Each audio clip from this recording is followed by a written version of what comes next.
സമീപനമാണ് കോടതിയുടെ ഭാഗത്തുനിന്നുണ്ടായത്. തെളിവുകൾ അതേപോലെ തന്നെ കോടതി സ്വീകരിച്ചു. ഇൻവെസ്റ്റിഗേഷൻ ടീം വളരെ കൃത്യമായ രീതിയിൽ യഥാർത്ഥ കൾപ്രിറ്റ്സ് തന്നെ കോടതിയുടെ മുന്നിൽ എത്തിച്ചു. അത് നല്ല രീതിയിൽ തന്നെ പ്രോസിക്യൂട്ടർ പ്രസൻറ്റ് ചെയ്തു. ഈ നഷ്ടത്തിനിടയിലും ഞങ്ങൾക്ക് ചെറിയൊരു ആശ്വാസമുണ്ട്. വിധി ഷോക്ക് ലൈഫ് ലോങ് ഉണ്ടാവും, അത് മാറില്ല. കാരണം കണ്ണടച്ചാലും ഞങ്ങൾക്ക് ഞങ്ങളുടെ ഡൈനിങ് റൂമിൽ കയറുമ്പോഴും ഞങ്ങൾക്ക് ആ സ്ഥലത്ത് ചവിട്ടാൻ പോലും പറ്റുന്നില്ല. അയ്യോ, എൻ്റെ ഏട്ടൻ വീണ് കിടന്ന സ്ഥലമാണ് എന്നുള്ള രീതിയിൽ ഞങ്ങൾക്ക് ആ സ്ഥലം ചവിട്ടാൻ പോലും പറ്റാത്ത രീതിയിലാണ് ഞങ്ങൾക്ക് ഓരോ സെക്കൻഡ് ബൈ സെക്കൻഡ് മുറിയിൽ കയറുമ്പോഴത്തേനും ഓർമ്മകൾ ഇങ്ങനെ. അതുകൊണ്ട് ലൈഫ് ലോങ് ഈ ട്രോമ ഞങ്ങളെ അങ്ങനെ തന്നെ പിന്തുടരും. പക്ഷെ അതിനിടയിലും ഞങ്ങൾക്ക് ദൈവത്തിൻ്റെ ഒരു ശക്തിയോളം യഥാർത്ഥ പ്രതികളെ ഞങ്ങൾക്ക് കാണിച്ചു കൊടുക്കാൻ പറ്റി നിയമത്തിന് മുന്നിൽ. ആ ഒരു കാര്യം കോടതി സത്യം കണ്ടെത്തുകയും ചെയ്തു. വധശിക്ഷ തന്നെ കിട്ടണമെന്നായിരുന്നു ആഗ്രഹം. കാരണം അച്ഛനെ അവർ ഉപദ്രവിച്ചത് സാധാരണ ഒരു കൊലയായിട്ട് മാറ്റാൻ പറ്റുന്നതല്ലായിരുന്നു. അച്ഛൻ്റെ മുഖം പോലും ശരിക്ക് കാണാൻ പറ്റാത്ത ഒരു രീതിയായിരുന്നു. അച്ഛൻ്റെ മുഖം കണ്ട് സത്യത്തിൽ ഞാൻ പേടിച്ചു പോയായിരുന്നു. എപ്പോഴും എൻ്റെ ചിരിച്ചോണ്ട് തന്നെ മോളേന്ന് വിളിക്കുന്ന അച്ഛൻ്റെ മുഖം അല്ലായിരുന്നു അത് കണ്ടിരുന്നത്. വധശിക്ഷ തന്നെ കിട്ടണമെന്നായിരുന്നു എൻ്റെ ആഗ്രഹം.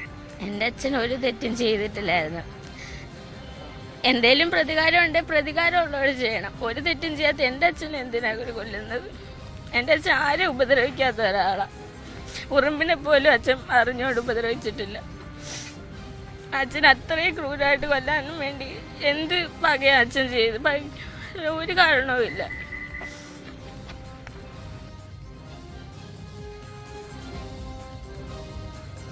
കുറ്റവാളികൾക്ക് അർഹമായ ശിക്ഷ ലഭിച്ചു എന്നുള്ള കാര്യം സന്തോഷം നൽകുന്നതാണ്. മേൽക്കോടതികളിലും ഇതേ ജാഗ്രത കേരളം കാണിക്കേണ്ടതായിട്ടുണ്ട്. വധശിക്ഷ ഉറപ്പുവരുത്താൻ ആവശ്യമായിട്ടുള്ള തുടർ നടപടികളും കേരളം ആഗ്രഹിക്കുന്നുണ്ട്. ഒരു തരത്തിലും കീഴ്ക്കോടതിയുടെ ഈ വിധി ലഘൂകരിക്കപ്പെട്ടു പോവാതിരിക്കാനുള്ള ജാഗ്രത കേരളത്തിന് കാണിക്കേണ്ടതായിട്ടുണ്ട് എന്നുള്ള അഭിപ്രായം കൂടി ഈ വിഷയത്തിൽ എനിക്ക്. നമസ്കാരം, പ്രൈം ഡിബേറ്റിലേക്ക് സ്വാഗതം. ബി.ജെ.പി. നേതാവ് രൺജീത് ശ്രീനിവാസനെ 2 വർഷം മുൻപ് വീട്ടിൽ കയറി അതിദാരുണമായി വീട്ടുകാരുടെ മുന്നിലിട്ട് കൊലപ്പെടുത്തിയ 15 പേർക്കും വധശിക്ഷ. നിരോധിത സംഘടനയായ പോപ്പുലർ ഫ്രണ്ടിന്റെ സജീവ പ്രവർത്തകരായിരുന്ന 15 പേരും ദയ അർഹിക്കുന്നില്ലെന്ന് മാവേലിക്കര അഡീഷണൽ സെഷൻസ് കോടതി. പട്ടിക തയ്യാറാക്കി പോപ്പുലർ ഫ്രണ്ട് നടത്തിയ നിഷ്ഠൂരമായ കൊലപാതകത്തിൽ പ്രോസിക്യൂഷനും പോലീസും ഒത്തിണക്കത്തോടെ പ്രവർത്തിച്ചതോടെ പ്രതികൾക്ക് തൂക്കുകയർ നൽകാൻ കോടതിക്ക് കഴിഞ്ഞു. ഒരു കേസിൽ ഇത്രയും പ്രതികൾക്ക് വധശിക്ഷ വിധിക്കുന്നത് കേരളത്തിൽ ആദ്യമാണ്, രാജ്യത്ത് 4ാമത്തെയും. കൊലപാതകത്തിൽ നേരിട്ട് പങ്കാളികളായവരും ഗൂഢാലോചന നടത്തുകയും ചെയ്തവർക്ക് വധശിക്ഷ കിട്ടിയെന്ന പ്രത്യേകതയും കേസിനുണ്ട്. കേസ് നടത്തിപ്പിലെ മിടുക്കിന് ബി.ജെ.പിയും പോലീസിനെ അഭിനന്ദിക്കുമ്പോൾ പ്രൈം ഡിബേറ്റ് ചർച്ച ചെയ്യുന്നു കൊല്ലിക്കുന്നവർക്കും കൊല്ലുന്നവർക്കുമുള്ള മുന്നറിയിപ്പ്.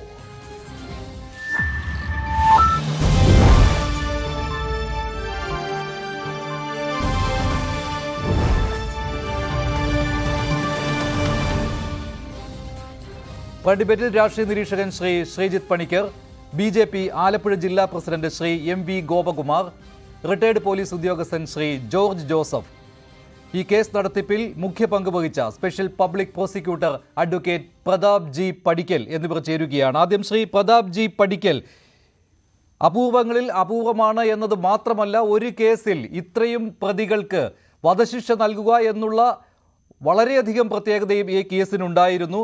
എങ്ങനെയാണ് ഈ നേരിട്ട് പങ്കാളികളായവർക്കും ഗൂഢാലോചന നടത്തുകയും സഹായിക്കുകയും ചെയ്തവർക്കും ഒരേപോലെ വധശിക്ഷ ഉറപ്പാക്കാൻ കഴിഞ്ഞത്? തീർച്ചയായും ഈ കേസില് പ്രോസിക്യൂഷന്റെ അന്വേഷണ ഏജൻസി ശേഖരിച്ച തെളിവുകൾ ഒരു ഫുൾ പ്രൂഫ് ആയിട്ടുള്ള തെളിവുകൾ തന്നെയാണ് ശേഖരിച്ചതെന്ന് പറയേണ്ടിയിരിക്കുന്നു. ഈ കേസിലെ ഒരു പ്രതിയും നിയമത്തിന്റെ മുമ്പിൽ നിന്നും രക്ഷപ്പെട്ടു പോകാൻ പാടുള്ളതല്ല എന്നുള്ള നിർബന്ധ ബുദ്ധിയോടുകൂടി തന്നെയുള്ള ഒരു അന്വേഷണമാണ് അന്വേഷണ ഉദ്യോഗസ്ഥർ, ആ അന്വേഷണ ടീം നടത്തിയത്. സ്വാഭാവികമായും കോടതിയിൽ എത്തിയ സമയത്ത് തെളിവുകൾ അതേപോലെയുള്ള ശക്തമായി തന്നെ കോടതിയിൽ അവതരിപ്പിക്കാൻ പ്രോസിക്യൂഷന് സാധിച്ചു. അതുകൊണ്ട് തന്നെ പ്രതികൾക്കെതിരായിട്ടുള്ള കുറ്റകൃത്യങ്ങൾ 15 പ്രതികൾക്കെതിരായിട്ടുള്ള കുറ്റകൃത്യങ്ങളും സംശയത്തിന് അതീതമായി തെളിയിക്കുവാൻ പ്രോസിക്യൂഷന് സാധിച്ചത് ആ അന്വേഷണത്തിന്റെ മികവ് കൊണ്ട് തന്നെയാണ് എന്ന് വിശ്വസിക്കാനാണ് എനിക്കിഷ്ടം. ഞാൻ അതിനകത്തൊരു ഉപകരണം മാത്രമാണ്. കോടതിയിൽ അന്വേഷണ ഏജൻസി കൊണ്ടുവരുന്ന തെളിവുകൾ കോടതിയിൽ അവതരിപ്പിക്കുന്ന ഒരു ഉപകരണം മാത്രമാണ് ഞാൻ എന്ന് പറയാനാണ് എനിക്കിഷ്ടം. എന്തായാലും ഞാനും എന്നോടൊപ്പം ഉള്ള എന്റെ ജൂനിയർ അഭിഭാഷകരും ഈ കേസിനകത്ത് പരിപൂർണമായ മനസ്സോടുകൂടി തന്നെ പ്രയത്നിച്ചു. ഞങ്ങൾക്ക് അതിനുള്ള ഫലം കിട്ടി എന്നുള്ളതിൽ ഞങ്ങൾക്ക് സന്തോഷമുണ്ട്. ഈ കോടതി നടത്തിയ പ്രധാന നിരീക്ഷണങ്ങൾ എന്തൊക്കെയാണ്? വിധി പകർപ്പ് പൂർണ്ണമായിട്ടും പുറത്തു വന്നിട്ടുണ്ടോ ശ്രീ പ്രതാപ് ജി പടിക്കൽ? അതുപോലെ തന്നെ ഒരു രാഷ്ട്രീയ കൊലപാതകത്തിനും ഉപരിയായിട്ട് മറ്റു ചില മാനങ്ങൾ കൂടി ഇക്കാര്യത്തിൽ കോടതി നിരീക്ഷിച്ചിട്ടുണ്ടാവുമല്ലോ. കോടതി വിധി പകർപ്പ് പുറത്തു വന്നിട്ടുണ്ട്. ഈ കേസിനകത്ത് കോടതി കണ്ടെത്തിയിട്ടുള്ള ഒരു പ്രധാന ഒബ്സർവേഷൻ എന്ന് പറയുന്നത് തന്നെ ജനാധിപത്യത്തിന്റെ നെടുന്തൂണുകളിൽ ഒന്ന് തന്നെയാണ് നിയമവ്യവസ്ഥ. അതുകൊണ്ട് തന്നെ ആ ജനാധിപത്യത്തിനെതിരായും നിയമവ്യവസ്ഥക്കെതിരായുമുള്ള എന്ത് നീക്കങ്ങൾ നടന്നാലും ശരി, അവിടെ ശക്തമായ ഇടപെടലുകൾ നടത്തേണ്ടത് കോടതികൾ തന്നെയാണ്. ആ ഒരു ഒബ്സർവേഷന്റെ അടിസ്ഥാനത്തിൽ തന്നെയാണ് ഈ കേസ് അപൂർവങ്ങളിൽ അപൂർവമായ കേസായി കോടതി കണ്ടെത്തിയത്. കോടതി കണ്ടെത്തിയ ഒരു നിരീക്ഷണം എന്ന് പറയുന്നത് 12 പേർ ചേർന്ന് നിരായുധനായ ഒരു വ്യക്തിയെ അദ്ദേഹത്തിന്റെ പുരയിൽ കയറി അതിക്രൂരമായി കൊലപ്പെടുത്തുന്ന ഒരു സംഭവം ഉണ്ടാകുന്നു. അതിന് മുന്നൊരുക്കങ്ങൾ നടത്തുന്ന, അതിന് ഗൂഢാലോചനകൾക്ക് നേതൃത്വം കൊടുക്കുന്ന മറ്റാളുകളുമുണ്ട്. അവർക്ക് ആർക്കും തന്നെ നിയമത്തിന്റെ യാതൊരു തരത്തിലുള്ള ഇളവുകളും നൽകാൻ സാധിക്കുന്നതല്ല എന്നുള്ള തരത്തിലുള്ള നിരീക്ഷണമാണ് കോടതി കണ്ടെത്തിയത്. പ്രോസിക്യൂഷന്റെ ശിക്ഷയമേലുള്ള പ്രോസിക്യൂഷന്റെ വാദവും പ്രധാനമായും അത് തന്നെയായിരുന്നു. അതുകൊണ്ട് തന്നെയാണ് അപൂർവങ്ങളിൽ അപൂർവമായ കേസുകൾ എന്നുള്ള അവസ്ഥയിലേക്ക് ഈ കേസ് എത്തിയത് എന്ന് തന്നെയാണ് ഞാൻ വിശ്വസിക്കുന്നത്. ഈ കൊലപാതകത്തിന്റെ ആസൂത്രണം ഏത് രീതിയിലായിരുന്നു? അത് ഏത് രീതിയിൽ കോടതിയിൽ അവതരിപ്പിക്കാൻ താങ്കൾക്ക് കഴിഞ്ഞു? താങ്കൾക്കും പോലീസിനും സാധിച്ചു? അത് കോടതിയുടെ നിരീക്ഷണങ്ങളിൽ എത്രമാത്രം ഉൾപ്പെട്ടിട്ടുണ്ട് ഈ ആസൂത്രകരുടെ പങ്കാളിത്തം കൂടി? ഈ കേസില് ഒരു സാധാരണ രാഷ്ട്രീയ കൊലപാതകം പോലെ പല്ലിന് പല്ല് എന്നുള്ള തരത്തിൽ നടന്ന ഒരു കൊലപാതകമാണ് ഇതെന്ന് ഞാൻ വിശ്വസിക്കുന്നില്ല. കാരണം അന്വേഷണ ഏജൻസി അന്വേഷണത്തിന്റെ ഭാഗമായി കണ്ടെത്തിയ ചില സംഗതികൾ അത് കോടതി തെളിവായി വന്നിട്ടുള്ളത് കൊണ്ട് മാത്രം ഞാനത് ഇവിടെ പറയാം. ചേർത്തലയിലെ നന്ദുകൃഷ്ണ എന്ന് പറയുന്ന ഒരാൾക്ക് ഒരു RSS പ്രവർത്തകൻ കൊല ചെയ്യപ്പെടുന്നു.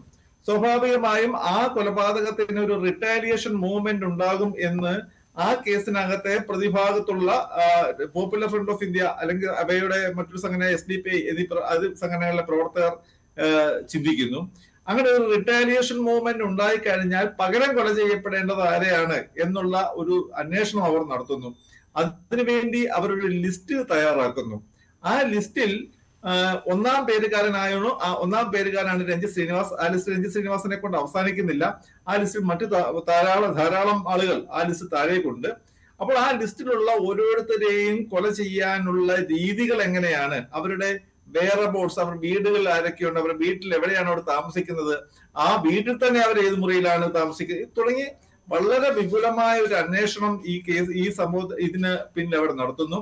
ആ അന്വേഷണത്തിന്റെ ഭാഗമായി അവർ തയ്യാറാക്കിയ ലിസ്റ്റിന്റെ അടിസ്ഥാനത്തിൽ കൊല ചെയ്യപ്പെടേണ്ടയാളുടെ കൊലപാതക ദിനം എന്നാണ് എന്നുള്ളത് മാത്രം ഒഴിച്ച് ബാക്കി എല്ലാ പ്രിപ്പറേഷനുകളും ആ ടീമുകൾ നടത്തുന്നു.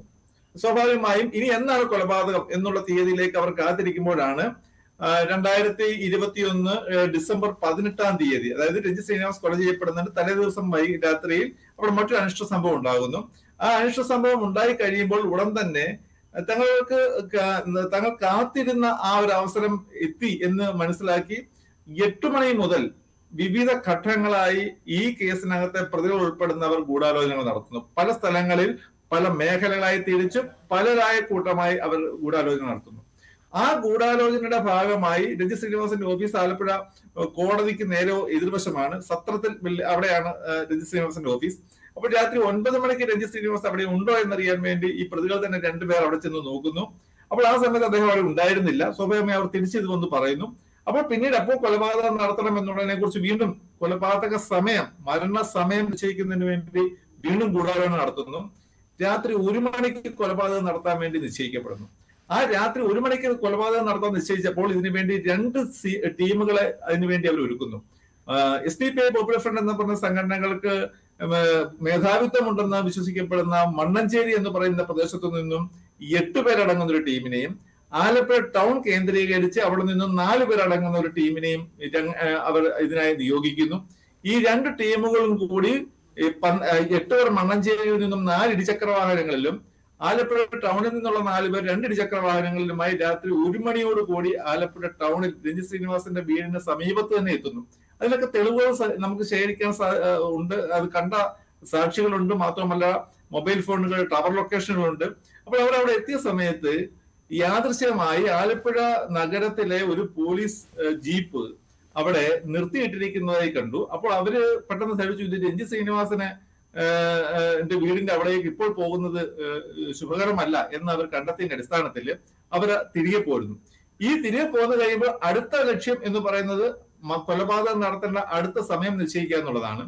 അതിന് ഉടൻ തന്നെ ആലപ്പുഴ റെയിൽവേ സ്റ്റേഷന് സമീപത്തുള്ള റോഡിൽ വെച്ച് അടുത്ത സെറ്റ് ഗൂഢാലോചന നടത്തുന്നു. ആ ഗൂഢാലോചനയിൽ സ്വാഭാവികമായും ആ കൊലപാതകത്തിന്റെ സമയം 19-ാം തീയതി രാവിലെ 6 മണിക്ക് ശേഷം ഈ കൊലപാതകം നടത്താമെന്ന് അവിടെ വെച്ച് നിശ്ചയിക്കുന്നു. അതിനും സാക്ഷികളുണ്ട്, ടവർ ലൊക്കേഷനുകളെല്ലാം അതിനെ സാധൂകരിക്കുന്നുണ്ട്. അതിനുശേഷം ഈ കൊലപാതക സമയം മണ്ണഞ്ചേരിയിലുള്ള ടീമിനേക്കും അതേപോലെ തന്നെ ആലപ്പുഴ ടൗണിലുള്ള ടീമിലേക്കും പരസ്പരം വിളിച്ചറിയിച്ച് സെറ്റ് ചെയ്യുന്നു. അതിനുശേഷം രാവിലെ 6 മണിയോടുകൂടി മണ്ണഞ്ചേരിയിൽ നിന്നും കഴിഞ്ഞ ദിവസം തലേദിവസം നടന്നതുപോലെ തന്നെ വീണ്ടും 4 ബൈക്കുകളിലായി 8 പേരും ആലപ്പുഴ ടൗണിൽ നിന്നുള്ള 4 പേർ 2 ഇരുചക്ര വാഹനങ്ങളിലായിട്ട് അവിടെ എത്തുന്നു. ഈ രഞ്ജിത്ത് ശ്രീനിവാസന്റെ വീടിന് സമീപത്ത് ദൊരൈസാർ ഇടറോഡ് എന്ന് പറഞ്ഞ ഇടറോഡുണ്ട്. ആ ഇടറോഡിൽ കൂടി ഈ 6 വാഹനങ്ങളിൽ 12 പേർ ഒരു ട്രയൽ റൺ നടത്തുന്നു. ആ ട്രയൽ റൺ നടത്തിയ ശേഷം തിരികെ വന്നിട്ട് വീണ്ടും അവർ ആ ഒഫൻസിലേക്ക്, അത് മറ്റാരെങ്കിലും ഇവിടെ ഉണ്ടോ പോലീസ് ഉണ്ടോ എന്നൊക്കെ അറിയാൻ വേണ്ടിയായിരിക്കും ആ ട്രയൽ റൺ നടത്തിയത്. ഇനിമേ അതിനുശേഷം തിരികെ വന്ന് വീണ്ടും ആ റോഡിൽ കയറി അവർ നേരെ രഞ്ജിത്ത് ശ്രീനിവാസന്റെ വീട്ടിലേക്ക് എത്തുന്നു രാവിലെ 6:30. അപ്പൊ ആ സമയത്ത് വീട്ടില് രഞ്ജിത്തിന്റെ അമ്മയുണ്ട്, ഭാര്യയുണ്ട്, ഇളയ കുട്ടിയുണ്ട്. നേരെ കയറുന്നു. അതിൽ 12 പേർ എത്തിയവരിൽ 8 പേർ നേരെ പുരയ്ക്കകത്തേക്ക് പ്രവേശിക്കുന്നു. 3 പേർ വീടിന്റെ മുറ്റത്ത് നിൽക്കുന്നു. ഒരാൾ അടുക്കള ഭാഗത്തേക്ക് പോകുന്നു. അകത്തേക്ക് പുറത്തു നിന്നവരുടെയും അകത്തേക്ക് കയറുന്നവരുടെയും കയ്യിലെല്ലാം മരങ്ങളായ ആയുധങ്ങളുണ്ട്. പുറത്ത് നിന്നവർക്ക് കൊടുത്തിരുന്നുള്ള നിർദ്ദേശം എന്ന് പറയുന്നത് ഏതെങ്കിലും കാരണവശാൽ രഞ്ജിത്ത് അകത്ത് കയറിയവരുടെ കയ്യിൽ നിന്നും രക്ഷപ്പെട്ട് പുറത്തേക്ക് വരികയാണെങ്കിൽ നിങ്ങൾ അപായപ്പെടുത്തുക. അതുകൂടാതെ രഞ്ജിത്തിനെ നിലവിളി കേട്ടുകൊണ്ട് ആരെങ്കിലും സഹായിക്കാനായി വരികയാണെങ്കിൽ അവരെ നിങ്ങൾ ആക്രമിക്കുകയോ തടയുകയോ ചെയ്യുക. ഈ നിർദ്ദേശം അവർക്ക് കൊടുക്കുന്നു. അകത്തേക്ക് കയറിയ ടീമിനോ കൊടുത്തിരുന്ന നിർദ്ദേശം എത്രയും വേഗത്തിൽ കുറ്റകൃത്യം നടത്തിയിട്ട് പോരുക എന്നുള്ളതാണ്. അപ്പോൾ അങ്ങനെ ഏകദേശം 1.5 മിനിറ്റ് കൊണ്ടാണ് രഞ്ജിത്ത് ശ്രീനിവാസന്റെ ശരീരത്തിൽ ഇത്രമാത്രം മാരകങ്ങളായ ഉപദ്രവങ്ങൾ അവർ ഏൽപ്പിക്കുന്നത്. ആ ഉപദ്രവങ്ങൾ ഏൽപ്പിക്കുന്ന ആ കൂട്ടത്തിൽ തന്നെ രഞ്ജിത്തിന്റെ വയോധിയായ ആ അമ്മയെ ഉപദ്രവിക്കുന്നു. വാളുകൊണ്ട് ആ അമ്മയുടെ പുറത്ത് മുറിവേൽപ്പിക്കുന്നു. രഞ്ജിത്തിന്റെ ഭാര്യയെ പിടിച്ചു തള്ളി മാറ്റുന്നു. രഞ്ജിത്തിന്റെ കുഞ്ഞിന്റെ മുമ്പിൽ വെച്ച് കൊലപാതകം നടത്തുന്നു.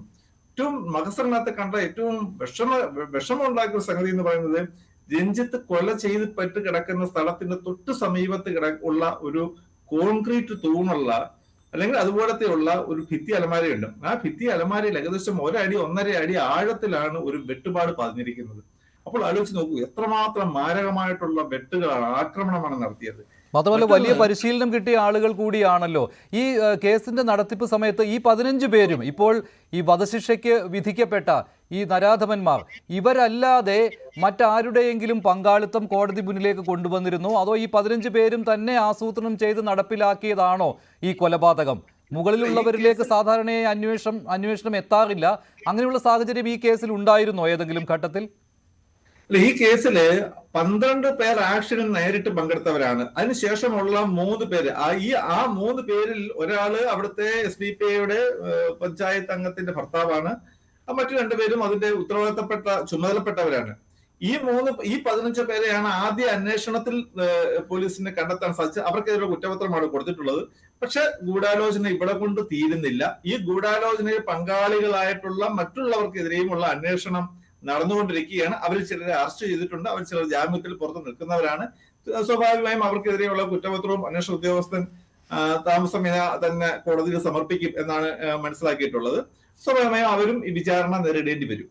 ഈ PFI നിരോധനത്തിന് മുൻപായിരുന്നുവല്ലോ ഈ ആക്രമണവും ഈ നിഷ്ഠൂരമായ കൊലപാതകവും. അപ്പോൾ PFIയുടെ ബുദ്ധി കേന്ദ്രങ്ങൾ, അത് ആലപ്പുഴ ജില്ലയിലുള്ള ബുദ്ധി കേന്ദ്രങ്ങൾ, അവരിലേക്കാണോ അന്വേഷണം പോയത്? അവരാണോ ഇപ്പോൾ ഈ അടുത്ത കുറ്റപത്രം കാത്ത് കിടക്കുന്ന ആളുകൾ? പോപ്പുലർ ഫ്രണ്ട് ഓഫ് ഇന്ത്യ എന്ന് പറയുന്ന സംഘടനയുടെയും SDPI എന്ന് പറയുന്ന സംഘടനയുടെയും ചില ചുമതലപ്പെട്ടവർ ഈ കേസിൽ പ്രതികളാണ്. അതിൽ അവര് അറിയാതെ ഈ ഒരു സംഭവം ഒരിക്കലും നടക്കുകയില്ല. പ്രത്യേകിച്ച് അതൊരു സംഭവം എന്ന് പറയുന്നത് ഇതൊരു ഓർഗനൈസേഷനാണ്. ആ ഓർഗനൈസേഷൻ ആകുമ്പോൾ സ്വാഭാവികമായും അവരുടെ ഉയർന്ന ആളുകൾ അത് അറിയാതെ നടത്തി എന്നൊന്നും വിശ്വസിക്കാൻ സാധാരണക്കാരന് പോലും സാധിക്കില്ല. ഈ കേസിനകത്ത് അന്വേഷണ ഉദ്യോഗസ്ഥരും ശരിയായ ദിശയിൽ നടത്തിയ അന്വേഷണത്തിന്റെ ഭാഗമായിട്ട് നല്ല രീതിയിൽ തന്നെ അവർ നടത്തിയ ആ ഗൂഢാലോചനയുടെ പങ്ക് വെളിച്ചത്ത് വരുത്താൻ സാധിച്ചിട്ടുണ്ട് എന്ന് തന്നെയാണ് ഞാൻ മനസ്സിലാക്കിയിട്ടുള്ളത്.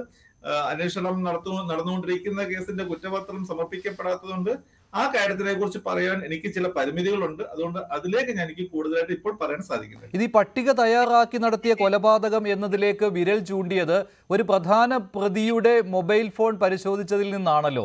ആ നിർണായക വിവരങ്ങൾ അതെന്തായിരുന്നു? ഈ കേസിലെ 3-ാം പ്രതിയായ അനൂപ് എന്നയാളെ അറസ്റ്റ് ചെയ്ത ശേഷം അനൂപിന്റെ ഭാര്യ വീട് കോട്ടയത്തിന് സമീപമാണ്. അന്വേഷണ ഉദ്യോഗസ്ഥന്റെ നിർദ്ദേശാനുസരണം നടത്തിയ ഒരു റെയ്ഡിൽ ആ വീട്ടിലുണ്ടായിരുന്നത് അനൂപിന്റെ ഭാര്യയും ഭാര്യാപിതാവുമായിരുന്നു. ആ വീട്ടിൽ നിന്നും ഒരു മൊബൈൽ ഫോൺ പോലീസ് കണ്ടെടുത്തു. ആ കണ്ടെടുത്ത ഫോണിൽ നിന്നും അത് RFSലേക്ക് വിട്ടു, ലാബിലേക്ക് വിട്ടു. അവിടെ നിന്നും അതിലെ ഡേറ്റാസ് എക്സ്ട്രാക്ട് ചെയ്തു. ആ ഡേറ്റാസ് എക്സ്ട്രാക്ട് ചെയ്ത ശേഷം നടത്തിയ പരിശോധനയിൽ അതിൽ ഒരു ലിസ്റ്റ് ആണ് കണ്ടത്. ഞാൻ അല്പം മുമ്പ് സൂചിപ്പിച്ച ആ ലിസ്റ്റ് അതിൽ നിന്ന് കണ്ടെത്തി. അപ്പൊ ഒന്ന് ആലോചിച്ച് നോക്കൂ, ഈ ലിസ്റ്റ് തയ്യാറാക്കി ആ ലിസ്റ്റ് മൊബൈൽ ഫോണുകളിൽ കൂടി സ്പ്രെഡ് ചെയ്യുകയോ അതല്ലെങ്കിൽ സൂക്ഷിക്കുകയോ ചെയ്ത് അത് അടുത്ത ആളുകൾക്ക് കൈമാറ്റം ചെയ്യുന്ന തരത്തിലുള്ള, അതിൽ സ്ത്രീകൾ ഉൾപ്പെട്ടിട്ടുണ്ടോ എന്നൊന്നും ഞാനിപ്പോ പറയുന്നത് ശരിയല്ല. കാരണം മൊബൈൽ ഫോൺ കണ്ടെത്തുന്ന സമയത്ത് ആ വീട്ടിലുണ്ടായിരുന്നത് അനൂപിന്റെ ഭാര്യ കൂടി ഉണ്ടായിരുന്നു. അത് തുടർന്നുള്ള അന്വേഷണത്തിൽ തെളിയട്ടെ.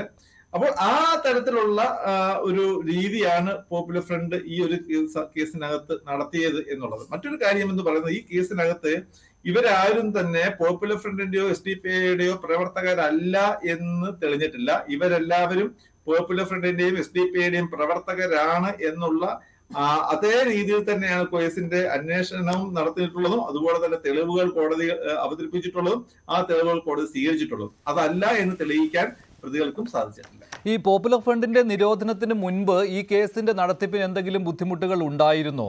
ഇടപെടലുകൾ ഉണ്ടായിരുന്നോ? അങ്ങനെ എന്തെങ്കിലും കാര്യങ്ങൾ നിയമത്തിന്റെ വഴിയെ പോയപ്പോൾ അവിടെയുള്ള തടസ്സങ്ങൾ ഉണ്ടായോ? ഈ വളരെയധികം പണം ചെലവാക്കി ഈ പ്രതികളെ പുറത്തെത്തിക്കുവാനുള്ള നീക്കങ്ങൾ നടന്നിരുന്നോ?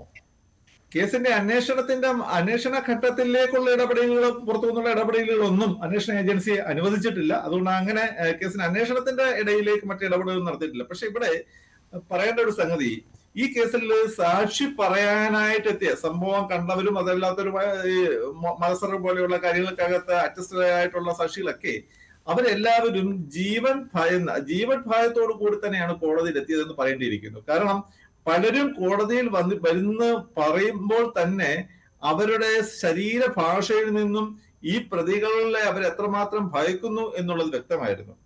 കാരണം ഈ ഒരു സംഘടന, ഇങ്ങനത്തെ ഒരു സംഘടനയ്ക്കെതിരായി അല്ലെങ്കിൽ സംഘടന നടത്തിയ ഒരു ക്രൂരമായ കൊലപാതകത്തിന്റെ മറ്റു കാര്യങ്ങൾക്കായിട്ട് സാക്ഷി പറയുമ്പോഴും അവരുടെ മനസ്സിലെ ഭയം ഞാൻ നേരിട്ട് കണ്ടിട്ടുള്ളതാണ്. അവരുടെ ആ പ്രവൃത്തികളിൽ നിന്നും അവരുടെ ശരീരഭാഷയിൽ നിന്നും എനിക്കത് ബോധ്യം വന്നിട്ടുള്ളതാണ്. എങ്കിൽ പോലും അതിൽ ഏകദേശം ഭൂരിപക്ഷത്തോളം പേർക്കും ആത്മധൈര്യം നൽകി അവർ കണ്ട കാര്യങ്ങളും അവർ ചെയ്ത കാര്യങ്ങളും കോടതിയിൽ പറയിക്കുവാൻ പ്രോസിക്യൂഷൻ സാധിച്ചിട്ടുണ്ട്. ഒരു കാര്യം കൂടി ശ്രീ പ്രതാപ് ജി പടിക്കൽ, ഇതിപ്പോൾ പല കോണുകളിൽ നിന്നും ചോദ്യങ്ങൾ ഉയരുന്നുണ്ട്. ഒരു കേസിൽ ഇത്രമാത്രം പ്രതികൾക്ക് വധശിക്ഷ കിട്ടുന്നത് കേരളത്തിൽ ആദ്യമായതുകൊണ്ട് തന്നെ ഈ നേരിട്ട് പങ്കാളികളല്ലാത്തവർക്കും ഈ ഗൂഢാലോചനയിൽ പങ്കാളികളായ ആളുകൾ അതുപോലെ തന്നെ സഹായിച്ചവർ എന്നുള്ള രീതിയിൽ വധശിക്ഷ നൽകുമ്പോൾ മേൽക്കോടതിയിൽ അത് ചോദ്യം ചെയ്യപ്പെടില്ലേ എന്ന് എത്രമാത്രം ആത്മവിശ്വാസമുണ്ട് പ്രോസിക്യൂഷനും പോലീസിനും ഇപ്പോൾ മേൽക്കോടതിയിലും ഇതേ ജാഗ്രത കൊണ്ടു നടക്കാമെന്ന്? പൂർണ്ണമായും ആത്മവിശ്വാസം പ്രോസിക്യൂഷനും പോലീസിനും ഇതിനകത്തുണ്ട്. കാരണം ഇതൊരു ക്ലിയർ കേസാണ്. സെക്ഷൻ 149 IPC പ്രകാരം കുറ്റകൃത്യത്തിൽ നേരിട്ട് പങ്കാളികളാകുന്നവർ മാത്രമല്ല, ആ കുറ്റകൃത്യത്തിന് പങ്കാളിത്തം ഇൻഡയറക്റ്റ് ആയിട്ടുള്ളവർക്കും ആ കുറ്റകൃത്യം നടത്തിയതിന് തുല്യമായിട്ടുള്ള ശിക്ഷ അവർക്കും ലഭിക്കാൻ അർഹരാണ്. മറ്റൊരു സംഗതി, കൊലപാതകത്തിൽ കൊല്ലപ്പെട്ടവരുടെ എണ്ണമല്ല ഒരു കേസിലെ അത് അപൂർവമാണോ എന്ന് നിശ്ചയിക്കുന്നത്. ഒരുപക്ഷെ 100 പേർ കൊല ചെയ്യപ്പെട്ട കേസിനകത്ത് ജീവപര്യന്തം ശിക്ഷയാവാം, ഒരാൾ കൊല്ലപ്പെട്ട കേസിനകത്ത് വധശിക്ഷയാവാം. അത് ആ കൊലപാതകത്തിന്റെ രീതിയും അത് സമൂഹത്തിൽ ഏൽപ്പിച്ചിട്ടുള്ള എത്രമാത്രം വലിയ ആഘാതമാണ് എന്നുള്ളതും കൂടി വധശിക്ഷ പോലെയുള്ള വലിയ ശിക്ഷകൾ നൽകുന്ന സമയത്ത് കോടതിയിൽ പരിഗണിക്കാറുണ്ട്. ഈ കേസ് അതുകൊണ്ട് തന്നെ സമൂഹ മനസാക്ഷിയെ ഞെട്ടിച്ച, മരവിപ്പിച്ച ഒരു കുറ്റകൃത്യമാണെന്ന് കോടതി കണ്ടെത്തിയതിന്റെ അടിസ്ഥാനത്തിൽ, പ്രോസിക്യൂഷന്റെ ആ ഒരു വാദം കോടതി സ്വീകരിച്ചതിന്റെ അടിസ്ഥാനത്തിൽ അതിന് വേണ്ടുന്ന റിപ്പോർട്ടുകൾ ഈ കേസിനകത്ത് നോക്കൂ. നിങ്ങൾ ഈ കേസിൽ പ്രതികൾക്ക് വധശിക്ഷ നൽകിയത് വെറുതെ വധശിക്ഷ നൽകിയായിരുന്നില്ല ഉണ്ടായിരുന്നത്. പ്രതികൾ കുറ്റക്കാരാണെന്ന് കണ്ടെത്തിയ ശേഷം കോടതി ഭരണകൂടത്തിന്റെ റിപ്പോർട്ട് വിളിച്ചു, പ്രൊബേഷൻ ഓഫീസറുടെ റിപ്പോർട്ട് വിളിച്ചു, പ്രതികൾ തടവ് ശിക്ഷ അനുഭവിച്ച അല്ലെങ്കിൽ വിചാരണ തടവുകാരായി കഴിഞ്ഞ സബ് ജയിലിൽ നിന്നുമുള്ള റിപ്പോർട്ട് ശേഖരിച്ചു. പ്രതികളുടെ മാനസിക നില എന്താണ് എന്നുള്ളത് മനസ്സിലാക്കാൻ വേണ്ടി സൈക്യാട്രി വിഭാഗത്തിന്റെ റിപ്പോർട്ട്. ഇങ്ങനെ വിവിധങ്ങളായ റിപ്പോർട്ടുകൾ കൂടി ശേഖരിച്ച ശേഷം പ്രതികൾക്ക് പറയാനുള്ളത് നേരിട്ട് കേട്ടും പ്രതികളുടെ അഭിഭാഷകർക്ക് പറയാനുള്ളത് വാദമുഖേന അവതരിപ്പിച്ചും പ്രോസിക്യൂഷന്റെ വാദം കൂടി കേട്ടതിന് ശേഷം മാത്രമാണ് ഇതിനകത്ത് വിധി ഉണ്ടായത്. അതുകൊണ്ട് തന്നെ ഈ വിധിയിൽ ബഹുമാനപ്പെട്ട മേൽക്കോടതികൾ ഇടപെടും എന്നുള്ള ഒരു തോന്നൽ ഈ അവസരത്തിൽ എനിക്കില്ല. സ്വാഭാവികമായും ട്രയൽ കോടതി വിധിച്ച ഈ വിധി തന്നെ നിലനിൽക്കും. പ്രതികൾ ചെയ്ത പ്രവൃത്തിയുടെ ഫലം അവർ അനുഭവിക്കേണ്ടി വരും, അവർ അനുഭവിച്ചേ മതിയാവൂ എന്ന് തന്നെയാണ് പ്രോസിക്യൂഷൻ വിശ്വാസം. ശരി ശരി ശ്രീ പ്രതാപ് ജി പണിക്കൽ, എന്തായാലും ഈ കേസ് നടത്തിപ്പിൽ അഭിനന്ദനം അർഹിക്കുന്നവരാണ് പ്രോസിക്യൂഷനും പോലീസും. ശ്രീജിത്ത് പണിക്കർ, ഈ അദ്ദേഹം പറയുന്നത് കേട്ടുകൊണ്ടിരിക്കാൻ തന്നെ ഒരു ബുദ്ധിമുട്ട് നമുക്ക് ഉണ്ടായിരുന്നു. അതുപോലെ തന്നെ രഞ്ജിത്ത് ശ്രീനിവാസന്റെ മകളുടെ കരച്ചിൽ, അതും സഹിക്കാൻ പറ്റുന്നതിനും അപ്പുറമാണ്. എങ്ങനെ കാണുന്നു താങ്കൾ, എങ്ങനെ വിലയിരുത്തുന്നു കോടതി വിധിയെ? മഞ്ജുഷ് കേൾക്കുന്നുണ്ടല്ലോ അല്ലേ? കേൾക്കാം. Hello, okay. മഞ്ജുഷ്, ഇതിൽ കൊലപാതക രാഷ്ട്രീയത്തിന് ഒരു അന്ത്യമുണ്ടാവുക എന്നുള്ളത് അങ്ങേയറ്റം പ്രാധാന്യമർഹിക്കുന്ന ഒരു കാര്യമാണ്. ഈ വിഷയത്തിൽ പ്രോസിക്യൂഷനും പോലീസും ഒക്കെ പ്രത്യേക അഭിനന്ദനം അർഹിക്കുന്നതിൻ്റെ സാഹചര്യം തന്നെ 2 വർഷത്തിനകം അല്ലെങ്കിൽ 2 വർഷവും ഏതാണ്ട് 1 മാസവും കഴിയുന്ന സമയത്തേക്ക് ഇങ്ങനെ ഒരു ട്രയൽ കോടതിയിൽ നിന്നുള്ള വിധി സമ്പാദിക്കാനായിട്ട് സാധിച്ചു എന്നുള്ളത് നമ്മുടെ നാട്ടിലുള്ള പല കേസുകളുടെയും ചരിത്രം നോക്കിക്കഴിഞ്ഞാൽ അത് അത്ര എളുപ്പമുള്ള കാര്യമല്ല. അപ്പോൾ വളരെ കൃത്യമായിട്ട് പോലീസിന്റെ ഭാഗത്ത് നിന്ന് അന്വേഷണം ഉണ്ടാകുന്നു. പ്രോസിക്യൂഷൻ വളരെ ശക്തമായിട്ട് പോലീസിന്റെ തെളിവുകളെ കോടതിയുടെ മുന്നിൽ ഹാജരാക്കുന്നു. പ്രതിപക്ഷത്ത് നിന്ന് അല്ലെങ്കിൽ പ്രതിസ്ഥാനീയരായിട്ടുള്ള ആൾക്കാരിൽ നിന്ന് വന്നിരിക്കുന്ന എല്ലാ ഡിഫൻസിനെയും കൗണ്ടർ ചെയ്യുന്നതിനും അതിലൊരു ഗൂഢാലോചനയുണ്ട് എന്നും അതിനൊക്കെ അപ്പുറത്തേക്ക് ഇത് അപൂർവങ്ങളിൽ അപൂർവമായിട്ടുള്ള ഒരു കൊലപാതക രീതിയാണ് എന്ന് തെളിയിക്കാനും അവർക്ക് സാധിച്ചു എന്നത് ചെറിയ കാര്യമല്ല. നമ്മളൊന്ന് ആലോചിച്ച് നോക്കിക്കഴിഞ്ഞാൽ എല്ലാ കൊലപാതകങ്ങളും ക്രൂരമാണ്. പക്ഷേ വളരെ ആസൂത്രിതമായിട്ട് നടത്തുന്ന ഒരു കൊലപാതകം, നിരവധി ആൾക്കാരുടെ സഹകരണത്തോടു കൂടി നടത്തുന്ന ഒരു കൊലപാതകം, രാഷ്ട്രീയമായ ചിന്തയോടുകൂടി നടത്തുന്ന ഒരു കൊലപാതകം, വർഗീയമായിട്ടുള്ള ഉദ്ദേശത്തോടു കൂടി നടത്തുന്ന ഒരു കൊലപാതകം, അതിമൃഗീയമായ രീതിയിൽ നടത്തുന്ന ഒരു കൊലപാതകം, ഉറ്റവരുടെ മുന്നിൽ വെച്ച്, അതും ചെറിയ കുട്ടികളുടെയൊക്കെ മുന്നിൽ വെച്ച് നടത്തുന്ന ഒരു കൊലപാതകം, അവരുടെ ഉറ്റ ബന്ധുക്കൾ തന്നെ കഴിഞ്ഞ ദിവസം പറഞ്ഞതുപോലെ വായ്ക്കരി ഇടാൻ വേണ്ടിയിട്ട് പോലും മുഖം ബാക്കി വെക്കാതിരുന്ന രീതിയിലുള്ള ഒരു കൊലപാതകം. അപ്പൊ അങ്ങനെയുള്ള കൊലപാതകങ്ങൾ കേവലം ആ മരിച്ച ആളിന് നീതി നൽകണം എന്ന രീതിയിലത്തേക്ക് മാത്രമല്ല ചർച്ച ചെയ്യപ്പെടേണ്ടത്, അവരുടെ വീട്ടുകാർക്ക് നീതി ലഭിക്കണം എന്ന രീതിയിലത്തേക്ക് മാത്രമല്ല ചർച്ച ചെയ്യപ്പെടേണ്ടത്. നേരെ മറിച്ച് ഇത്തരത്തിലുള്ള ആസൂത്രിതമായിട്ടുള്ള ക്രൂരമായിട്ടുള്ള മൃഗീയമായിട്ടുള്ള കൊലപാതകങ്ങൾ നമ്മുടെ സമൂഹത്തിൽ ഏൽപ്പിക്കുന്ന ചില ആഘാതങ്ങളുണ്ട്. ജീവിച്ചിരിക്കുന്ന ആൾക്കാരെ, ഉറ്റവരെയൊക്കെ സാരമായി ബാധിക്കുന്ന, അവരുടെ മാനസിക ആരോഗ്യത്തെ തന്നെ ബാധിക്കുന്ന, എല്ലാ കാലത്തെയും അവരുടെ മനസ്സിനെ പിടിച്ച് ഉലയ്ക്കുന്ന തരത്തിലുള്ള വലിയ ആഘാതങ്ങളാണ്. ഇത് കേൾക്കുന്ന ആൾക്കാർക്ക്, ഇത്തരം വാർത്തകൾ വായിക്കുന്ന ആൾക്കാർക്ക്, ഇവരുടെ ബന്ധുക്കൾക്ക് ഒക്കെ തന്നെ കൃത്യമായ രീതിയിലുള്ള ഒരു ക്ലോഷർ ഈ വിഷയവുമായി ബന്ധപ്പെട്ട് കിട്ടുക എന്ന് പറയുന്നത് അങ്ങേയറ്റം പ്രാധാന്യമുള്ള കാര്യമാണ്. അപ്പോൾ അതൊക്കെ പരിഗണിച്ചുകൊണ്ടായിരിക്കണം ഒരുപക്ഷെ ഈ കൊലപാതക കേസിൽ പ്രോസിക്യൂഷൻ എന്താണോ ആവശ്യപ്പെട്ടിരിക്കുന്നത് ആ ആവശ്യപ്പെട്ടിരിക്കുന്ന പരമാവധി ശിക്ഷ തന്നെ നൽകണമെന്ന് വിചാരണ കോടതി തീരുമാനിച്ചിരിക്കുന്നത്. നമുക്ക് സാമാന്യമായിട്ട് ഊഹിക്കാൻ കഴിയുന്ന ഒരു കാര്യം, ഇത് അപ്പീൽ ചെയ്തിട്ട് ഹയർ കോടതികളിലേക്ക് പോകുന്ന സമയത്ത് ചിലപ്പോൾ ചില ആൾക്കാരുടെയൊക്കെ ശിക്ഷ കമ്മ്യൂട്ട് ചെയ്യാനുള്ള സാധ്യതയുണ്ട് എന്നൊക്കെ ഉള്ളത് നമുക്ക് മുൻപുള്ള പല ഉദാഹരണങ്ങളിൽ നിന്നറിയാം. പക്ഷെ ഇവിടെ പ്രോസിക്യൂഷന്റെ ഭാഗത്ത് നിന്ന് അങ്ങനെ ഉണ്ടാവില്ല എന്നുള്ള ഒരു ആത്മവിശ്വാസമുണ്ട്. അങ്ങനെ ഉണ്ടാകാതിരിക്കട്ടെ എന്നാണ് ഞാനും പ്രാർത്ഥിക്കുന്നത്. കാരണം പലപ്പോഴും നമ്മുടെ നിയമത്തിലുള്ള പല ലൂപ്പ് ഹോൾസും ഉപയോഗിച്ചുകൊണ്ട് ആൾക്കാരൊക്കെ തന്നെ രക്ഷപ്പെടുന്നത് നമ്മൾ കണ്ടിട്ടുണ്ട്. അതുകൊണ്ടാണ് പലപ്പോഴും ഇങ്ങനെ വധശിക്ഷ വിധിക്കപ്പെട്ടിരിക്കുന്ന പല കേസുകളിലും പിന്നീട് മേൽക്കോടതികളിലേക്ക് പോകുന്ന സമയത്ത് ശിക്ഷ കമ്മ്യൂട്ട് ചെയ്തൊക്കെ കിട്ടുന്നത്. പക്ഷെ അതങ്ങനെ ഉണ്ടാകാതിരിക്കുക എന്നുള്ളത് അങ്ങേയറ്റം പ്രാധാന്യം അർഹിക്കുന്ന കാര്യമാണ്. കാരണം നമ്മുടെ നാട്ടിൽ രാഷ്ട്രീയ പ്രവർത്തനം നടത്തുന്ന ആൾക്കാർക്കായിക്കോട്ടെ, പൊതുപ്രവർത്തനം നടത്തുന്ന ആൾക്കാർക്കായിക്കോട്ടെ, ഭയരഹിതമായിട്ട് ഇത്തരത്തിലുള്ള ശാരീരികമായിട്ടുള്ള പീഡനം അല്ലെങ്കിൽ കൊലപാതകം ഇതൊക്കെ ഉണ്ടാകും എന്നുള്ള ഭീതിയില്ലാതെ പ്രവർത്തിക്കാനായിട്ടുള്ള ഒരു അന്തരീക്ഷം ഉണ്ടാവുക എന്നുള്ളത് പ്രധാനമാണ്. അതുകൊണ്ട് ഇത് കേവലം രഞ്ജിത്ത് ശ്രീനിവാസന് മരണാനന്തരം കിട്ടിയിരിക്കുന്ന നീതിയെന്നോ അദ്ദേഹത്തിന്റെ കുടുംബത്തിന് കിട്ടിയിരിക്കുന്ന നീതി എന്നതിനപ്പുറത്തേക്ക് നമ്മുടെ സമൂഹത്തിൽ ഇത്തരത്തിലുള്ള വിധികൾ ആവശ്യമാണ്. അതുകൊണ്ട് തന്നെ ഈ വിധിക്ക് വേണ്ടിയിട്ട് പരിശ്രമിച്ചിരിക്കുന്ന സർക്കാർ, പ്രോസിക്യൂഷന്, കോടതി, പോലീസ് ഇവരെല്ലാവരും തന്നെ അഭിനന്ദനം അർഹിക്കുന്നു എന്നുള്ളതാണ് മഞ്ജുഷ് എനിക്ക് പറയാനുള്ളത്. ശരി ശ്രീ പണിക്കർ, ഈ പോലീസും പ്രോസിക്യൂഷനും എല്ലാവരാലും അഭിനന്ദിക്കപ്പെടുന്ന ഒരു സാഹചര്യമാണ് ഇപ്പോൾ ഉണ്ടായിരിക്കുന്നത്. അതൊരു വലിയ കാര്യം തന്നെയാണ്. രാഷ്ട്രീയ ഭേദമില്ലാതെ തന്നെ അത്തരത്തിലൊരു അഭിനന്ദനം കിട്ടുന്നുണ്ട് പ്രോസിക്യൂഷനും പോലീസിനും. ശ്രീ ജോർജ് ജോസഫ്, താങ്കൾ എങ്ങനെയാണ് ഈ വിധിന്യായത്തെ കാണുന്നത്? മേൽക്കോടതിയിൽ നിലനിൽക്കുമോ എന്നുള്ള സംശയം ചർച്ച ചെയ്യുമ്പോൾ എല്ലാവർക്കും തോന്നുന്നതാണ്. ആദ്യം കേട്ടപ്പോൾ എല്ലാവർക്കും തോന്നുന്ന ഒരു കാര്യമാണ്. പക്ഷേ പ്രോസിക്യൂഷൻ ആത്മവിശ്വാസം പ്രകടിപ്പിക്കുകയാണ് പ്രശ്നമുണ്ടാവുകയില്ല എന്ന്.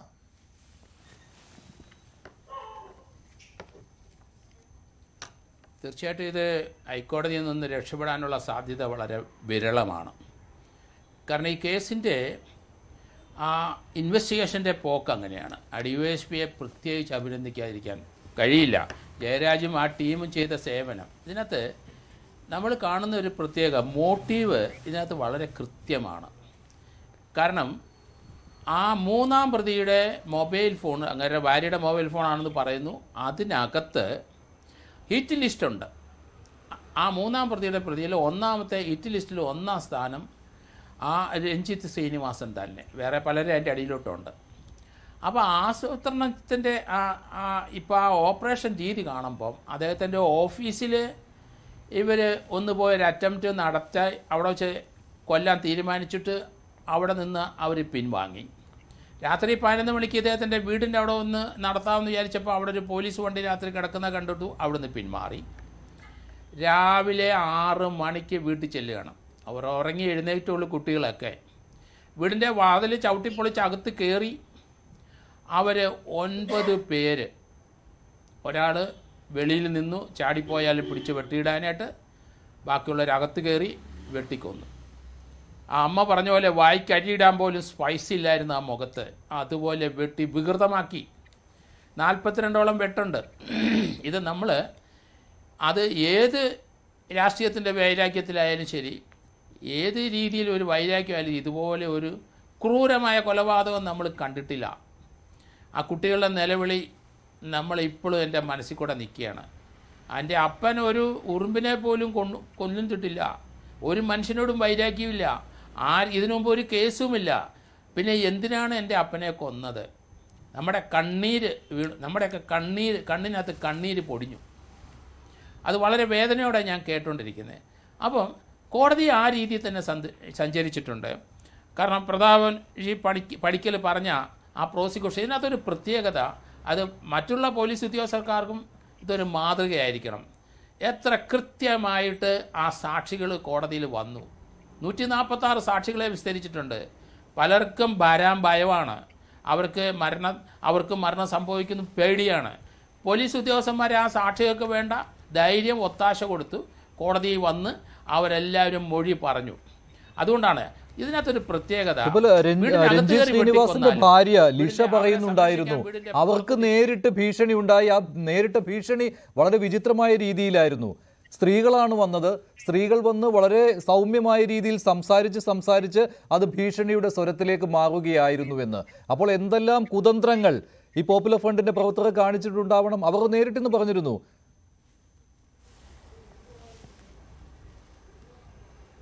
അതെ, ഇത് വെൽ പ്ലാൻഡ് മർഡർ അല്ലേ? അത് തന്നെയല്ലേ ഞാനീ പറയുന്നത്. ഈ 9 പേര് വീടിനകത്ത് വന്നു, 3 പേര് വെളിയിൽ അവരെ സംരക്ഷിക്കാൻ നിന്നു. അടുത്ത 3 പേര് 12 പേരായി. ബാക്കി 3 പേര് അവർക്ക് വേണ്ട ആയുധങ്ങൾ എത്തിക്കാനും അവർക്ക് ആവശ്യമുള്ള വാഹനങ്ങൾ കൊടുക്കാനും നിന്നവരാണ്. അപ്പോൾ 12-15 പേർക്ക് ഒരേ മൈൻഡാണ്, ഒരേ ദൃഢനിശ്ചയം തന്നെയാണ്. അപ്പോൾ അത് കോടതിക്ക് മനസ്സിലായിട്ടുണ്ട്. അപ്പോൾ അവരുടെ ഓരോരുത്തരുടെയും ചെയ്തികൾ ഒരു മരണം കൃത്യമായിട്ട് നടക്കണമെന്നുള്ള ആ മോശ വിചാരത്തോടു കൂടി തന്നെയല്ലേ ചിലർ വെളിയിൽ നിന്നത്.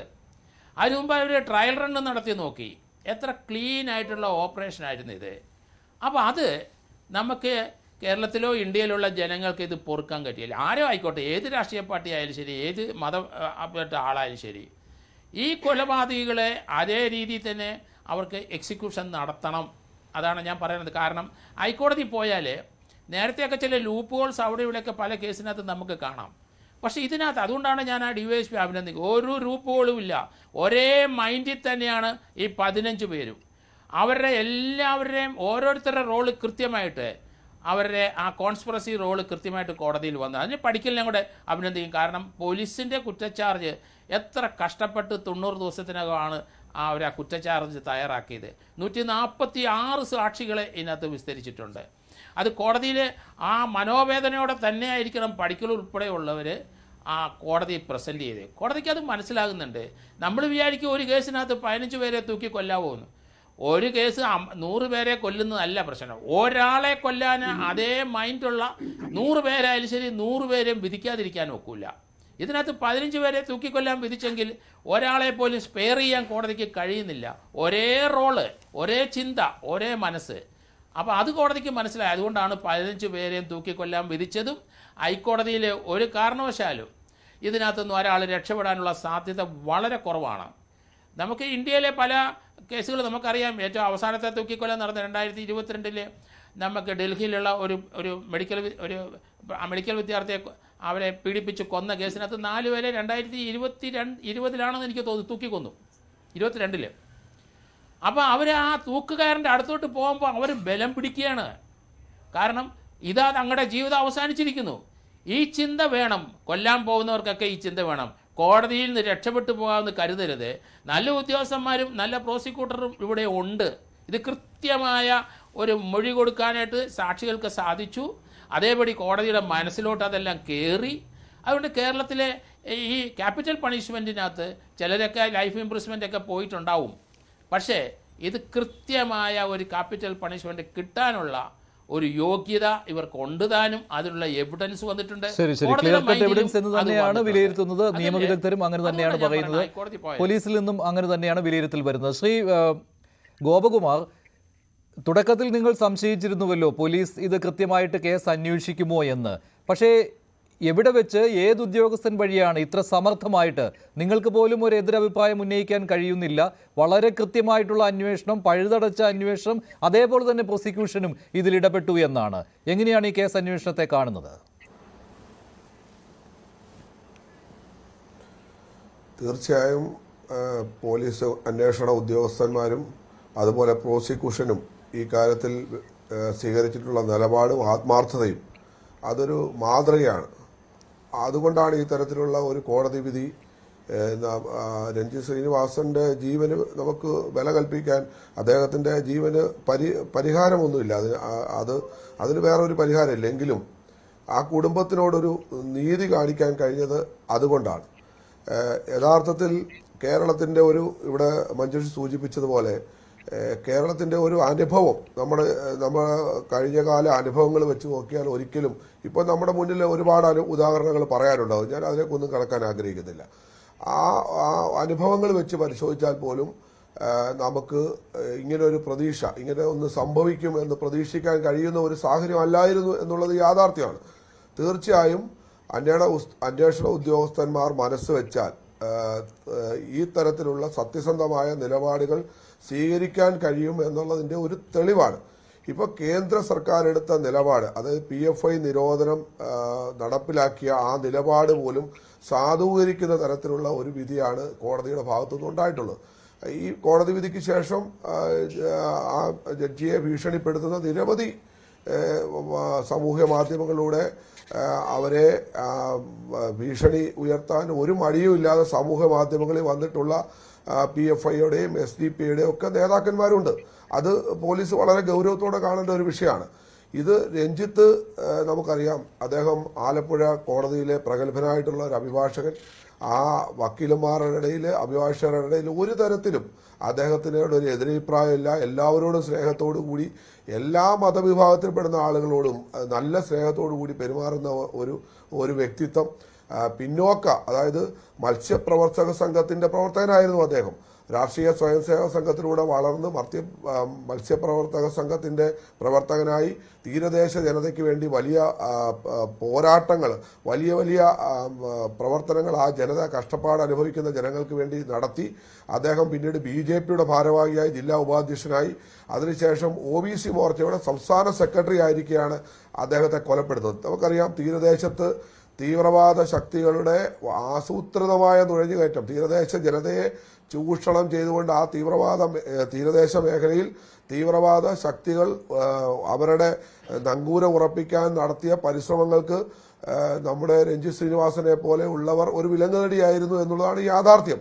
അദ്ദേഹത്തെ കൊലപ്പെടുത്താൻ അവർ തീരുമാനിച്ചതും അതുകൊണ്ട് തന്നെയാണ് എന്നുള്ള കാര്യത്തിൽ യാതൊരു സംശയമില്ല.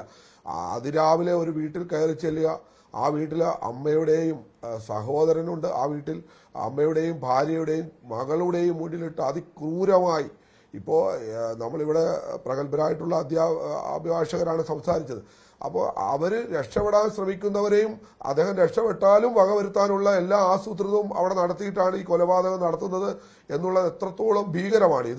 ഇത് ഒരു രാഷ്ട്രീയ കൊലപാതകം എന്ന് നമുക്ക് പറയാൻ കഴിയത്തില്ല. ഇതൊരു ഭീകരവാദമാണ്, ഒരു തീവ്രവാദ കൊലപാതകമാണ്. തീവ്രവാദ ശക്തികൾ കേരളത്തിൽ തഴച്ചു വളരാൻ ഇവിടം ഭരിച്ചുകൊണ്ടിരുന്ന സർക്കാരുകൾ കാലാകാലങ്ങളിൽ സഹായം ചെയ്തതിൻ്റെ പരിണത ഫലമായി ഉണ്ടായിട്ടുള്ള ഒരു കൊലപാതകമാണ്.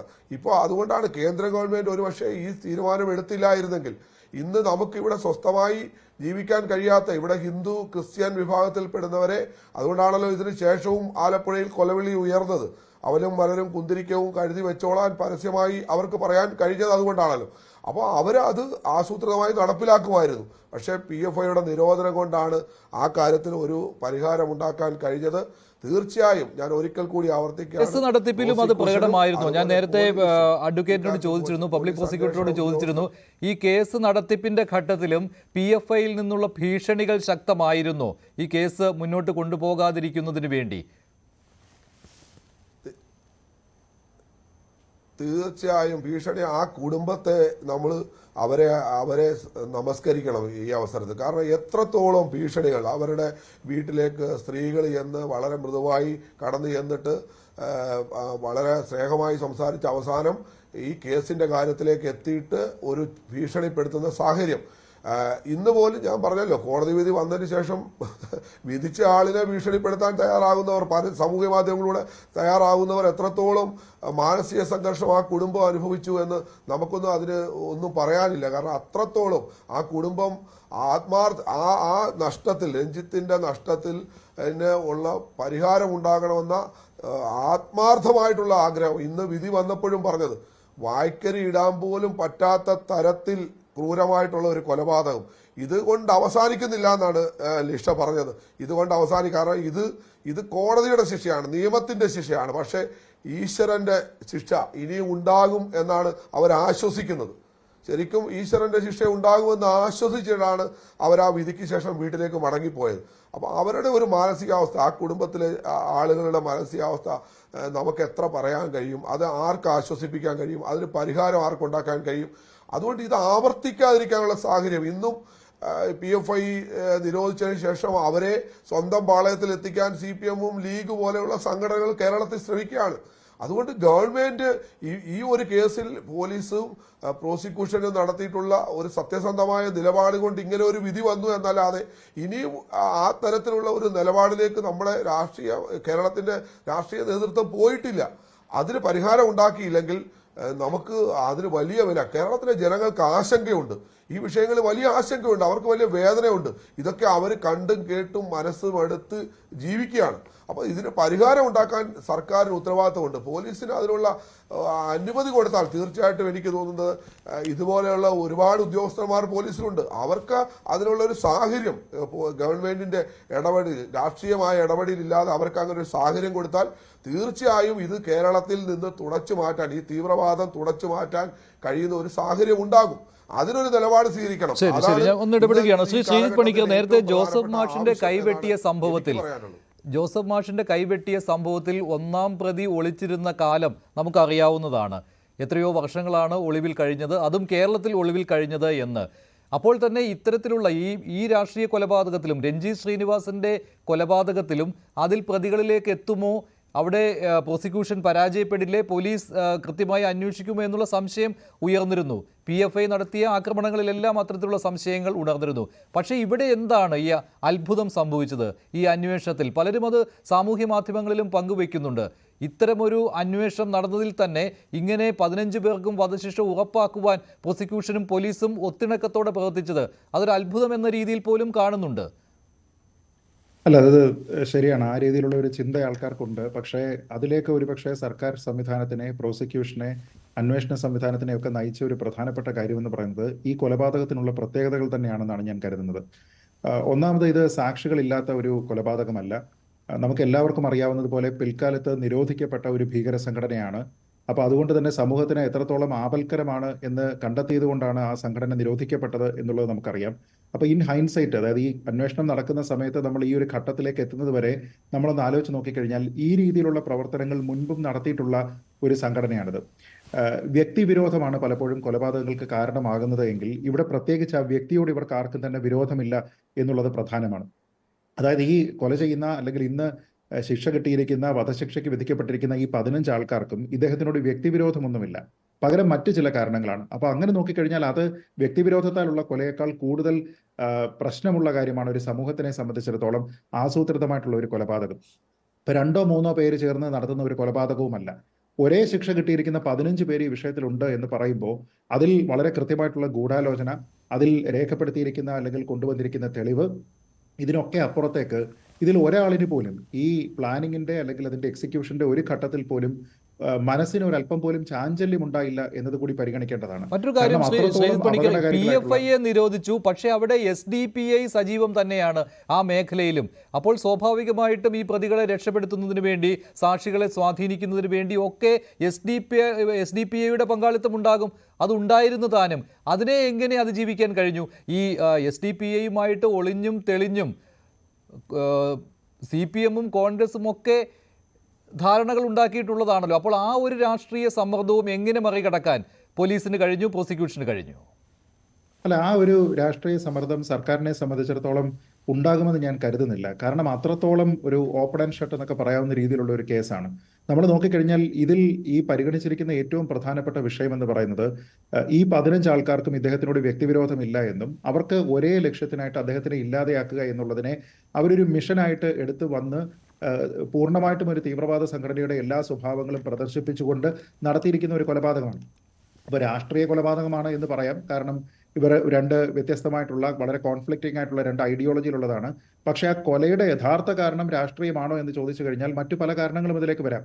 അപ്പോൾ അങ്ങനെയുള്ള ഒരു കൊലപാതകം എന്ന് പറയുന്നത് രാഷ്ട്രീയ കൊലപാതകങ്ങൾ കണ്ടു പരിചയിച്ചിരിക്കുന്ന കേരളത്തിലുള്ള ഭരണ നേതൃത്വം നോക്കി കാണുന്നത് പോലെ അല്ല എന്നാണ് ഞാൻ കരുതുന്നത്. കാരണം ഈ ആൾക്കാരെ തീവ്രവാദികൾ എന്നതിൽ കുറഞ്ഞ് ഒരു രീതിയിലും ഇവരെ കാണാൻ കഴിയുമെന്ന് എനിക്ക് തോന്നുന്നില്ല. അത് പ്രോസിക്യൂഷൻ ആയിക്കോട്ടെ, അന്വേഷണ ഏജൻസികൾക്കായിക്കോട്ടെ, അതേപോലെ തന്നെ സർക്കാരിനായിക്കോട്ടെ. ഇത് തന്നെയുമല്ല, PFI പ്രവർത്തകർ മുമ്പ് നടത്തിയിരിക്കുന്ന ക്രൂരമായിട്ടുള്ള പല ആക്രമണങ്ങളുണ്ട്. ഇപ്പോൾ ജോസഫ് മാഷിന്റെ കാര്യം നമുക്കറിയാം, അവരുമായി ബന്ധപ്പെട്ട ആയുധ പരിശീലനം നമുക്കറിയാം, നിരവധി കേസുകളുള്ളത് നമുക്കറിയാം.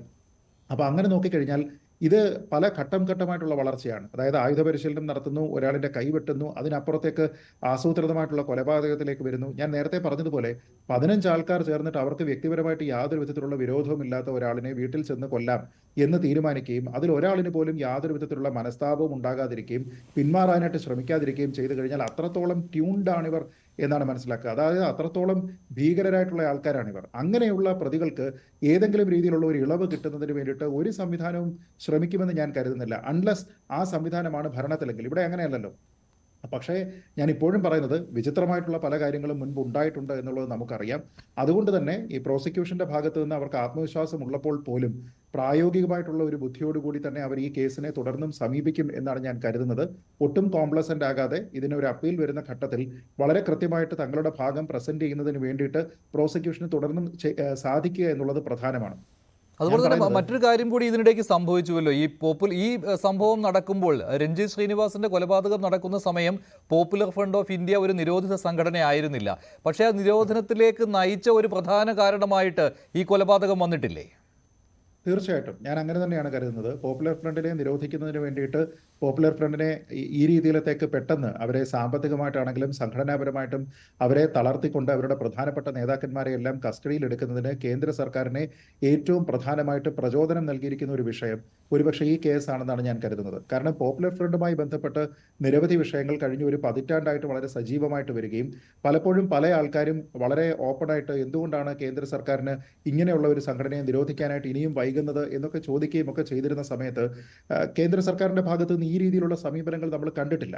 പക്ഷെ ഈ ഒരു ഘട്ടത്തിൽ ഈ രീതിയിലുള്ള ഒരു കേസ് ഉണ്ടാവുകയും ആ കേസിന്റെ സ്വഭാവം എന്നത് രാഷ്ട്രീയമായിട്ടുള്ള വിഷയങ്ങൾ ഉണ്ട് എങ്കിൽ പോലും അതിനപ്പുറത്തേക്ക് ഒരു ഭീകരവാദത്തിന്റെ ഭാഗമായിട്ടുള്ള തീവ്രവാദത്തിന്റെ ഭാഗമായിട്ടുള്ള മാരകമായിട്ടുള്ള എല്ലാ ശൈലികളും കാണിക്കുന്ന രീതിയിലുള്ള ഒരു കൊലപാതകം വരുമ്പോൾ ഇനി ഇത്തരത്തിലുള്ള ഒരു സംഘടന ഇവിടെ പ്രവർത്തിക്കുന്നത് കൂടുതൽ ആപൽക്കരമാണ് സമൂഹത്തിന് എന്നുള്ള തിരിച്ചറിവുണ്ടായതുകൊണ്ടായിരിക്കും ആ രീതിയിലുള്ള ഒരു ഓപ്പറേഷൻ പെട്ടെന്ന് തന്നെ ഉണ്ടായത്. അപ്പോൾ അങ്ങനെ നോക്കിക്കഴിഞ്ഞാൽ ഈ കേസ് നടക്കുന്ന സമയത്ത് പോപ്പുലർ ഫ്രണ്ട് ഓഫ് ഇന്ത്യ എന്ന് പറയുന്നത് ഒരു നിരോധിത സംഘടന അല്ല എങ്കിൽ ഈ ചുരുങ്ങിയ കാലയളവിൽ 2 വർഷം എന്ന് പറയുന്നത് ഞാൻ നേരത്തെ പറഞ്ഞതുപോലെ നമ്മുടെ നാട്ടിലൊരു വളരെ പ്രധാനപ്പെട്ട ഒരു കേസിന്റെ കൺക്ലൂഷനിലേക്ക് എത്തുക എന്ന് പറയുന്നത് വളരെ സ്പീഡുള്ള ഒരു കാര്യമാണ്. അപ്പോൾ അങ്ങനെ വളരെ സ്പീഡിയായിട്ട് 2 വർഷം കൊണ്ട് ട്രയൽ പൂർത്തിയാക്കി അതിൽ വിധി വരുന്ന സമയത്തേക്ക് ഈ ഒരു സംഘടന നിരോധിക്കപ്പെട്ട് കഴിഞ്ഞു. അതിന്റെ പ്രധാനപ്പെട്ട ആൾക്കാരെല്ലാം തന്നെ അകത്തായിരിക്കുന്നു എന്നുള്ളത് ആലോചിച്ച് നോക്കുക. അപ്പോൾ ഇനി ഈ ഒരു കേസിൽ, അതായത് പോപ്പുലർ ഫ്രണ്ടുമായി ബന്ധപ്പെട്ട് അവരുടെ നിരോധനവുമായി ബന്ധപ്പെട്ട് അങ്ങനെയുള്ള ഒരു ലീഗൽ ചലഞ്ചുകളും കാര്യങ്ങളും ഒക്കെ വരുന്ന സമയത്ത് കേന്ദ്ര സർക്കാരിന് പോലും ഏറ്റവും കൂടുതൽ ബലം നൽകുന്ന ഒരു വിധിയാണിത്. കാരണം ഇത്തരത്തിലുള്ള സംഘടന, ഈ രീതിയിലുള്ള പ്രവർത്തകരെ നമുക്കറിയാമല്ലോ, 15 പേർക്ക് ഇതേപോലെ പോയി ഒരു കാര്യം എക്സിക്യൂട്ട് ചെയ്യാൻ കഴിയുമെങ്കിൽ 15 പേരല്ല അവരുടെ കസ്റ്റഡിയിൽ ഇങ്ങനെ ചെയ്യാനുള്ള ആൾക്കാർ, ഇങ്ങനെ പ്രാപ്തരായിട്ടുള്ള ആൾക്കാർ എന്ന് നമുക്കറിയാമല്ലോ. അപ്പോൾ ഒരു പ്രദേശത്തുള്ള ഒരാളിനെ വകവരുത്തുന്നതിന് വേണ്ടി ഇങ്ങനെ ആസൂത്രണം ചെയ്താൽ, നേരത്തെ പറഞ്ഞതുപോലെ ഒരു ഹിറ്റ് ലിസ്റ്റ് തയ്യാറാക്കി ആർക്ക് സമം ആര്, ഏത് ഓർഡർ, എവിടെ താമസിക്കുന്നു തുടങ്ങിയ കാര്യങ്ങളെല്ലാം തന്നെ ആസൂത്രിതമായിട്ട് ചെയ്തിരിക്കുന്ന ഒരു സംവിധാനം, ആ സംവിധാനം ഇനി ഈ നാട്ടിൽ പ്രവർത്തിക്കാൻ സാധ്യമല്ല എന്ന രീതിയിലത്തേക്ക് പോപ്പുലർ ഫ്രണ്ടിനെ നിരോധിച്ച നടപടിയെ കൂടുതൽ അതിനെ ജസ്റ്റിഫൈ ചെയ്യുന്ന അല്ലെങ്കിൽ അതിനെ വിൻഡിക്കേറ്റ് ചെയ്യുന്ന രീതിയിലുള്ള ഒരു നടപടി കൂടിയാണ് ഈ കോടതിയുടെ ഭാഗത്തു നിന്നുണ്ടായിരിക്കുന്നത്. അതുകൊണ്ട് തന്നെയാണ് ഞാൻ പറയുന്നത്, പ്രോസിക്യൂഷനെ, സർക്കാരിനെ, അന്വേഷണ ഏജൻസിയെ, കോടതിയെ യാതൊരു വിധത്തിൽ നമുക്ക് എത്ര പ്രകീർത്തിച്ചു കഴിഞ്ഞാലും അത് അധികമാവുന്നില്ല എന്നാണ് ഞാൻ കരുതുന്നത്. കാരണം ഇത്തരത്തിലുള്ള വിധികൾ നമ്മുടെ സമൂഹത്തിൽ ഉണ്ടാകേണ്ടതാണ്. കാരണം ഈ വിധികൾ പലപ്പോഴും ഒരു ഡെറ്ററൻ്റായി മാറണം. അല്പം മുമ്പ് ഈ ചർച്ചയിൽ തന്നെ പരാമർശിക്കപ്പെട്ടതുപോലെ കേസിലേക്ക് പോകുന്ന സമയത്ത് വളരെ ആത്മവിശ്വാസത്തോടുകൂടി നേരിടുന്ന ആൾക്കാർ വിധി വരുന്ന സമയത്ത് തൂക്കിക്കൊല്ലുന്നതിന് വേണ്ടിയിട്ട് കൊണ്ടുപോകുന്ന സമയത്ത് അവർക്കുണ്ടാകുന്ന ഒരു മനസ്താപമുണ്ട്. ആ മനസ്താപം എന്ന് പറയുന്നത് കൊണ്ട് യാതൊരു വിധത്തിലുള്ള പ്രയോജനവും ഇല്ല എന്ന് ആൾക്കാർ മനസ്സിലാക്കണം. ഇവരില്ലാതാക്കിയിരിക്കുന്ന ഒരു കുടുംബത്തിന്റെ അത്താണിയെയാണ്, ഒരു മനുഷ്യന്റെ ജീവനാണ്, ഈ സമൂഹത്തിൽ വളരെയധികം ഭീതിപ്പാടുണ്ടാക്കുകയാണ് ചെയ്തത്. അപ്പോൾ അങ്ങനെയുള്ള കാര്യങ്ങൾക്ക് വളരെ മാതൃകാപരമായിട്ടുള്ള ശിക്ഷയാണ് ഉണ്ടാകേണ്ടത്. ഈ വിധി ഇതേ രീതിയിൽ തന്നെ നിലനിൽക്കും എന്ന് പ്രതീക്ഷിക്കാനാണ് എനിക്കിഷ്ടം. ശരി, ശ്രീ ജോർജ് ജോസഫ്, നേരത്തെ പബ്ലിക് പ്രോസിക്യൂട്ടർ പറയുന്നുണ്ടായിരുന്നു ഈ കേസിലെ 2ാം ഘട്ട കുറ്റപത്രത്തിന്റെ കാര്യം. അതായത് മാസ്റ്റർ മൈൻഡുകളുടെ നേരെയുള്ള കുറ്റപത്രമാണല്ലോ ഇത്. അതിന് എത്രമാത്രം സാധ്യതയാണ് കാണുന്നത്? ഇത്തരത്തിലുള്ള കേസുകളിൽ മാസ്റ്റർ മൈൻഡുകളിലേക്ക് അന്വേഷണം പോകാറില്ല, അഥവാ പോയാൽ തന്നെ എങ്ങും എത്താറുമില്ല.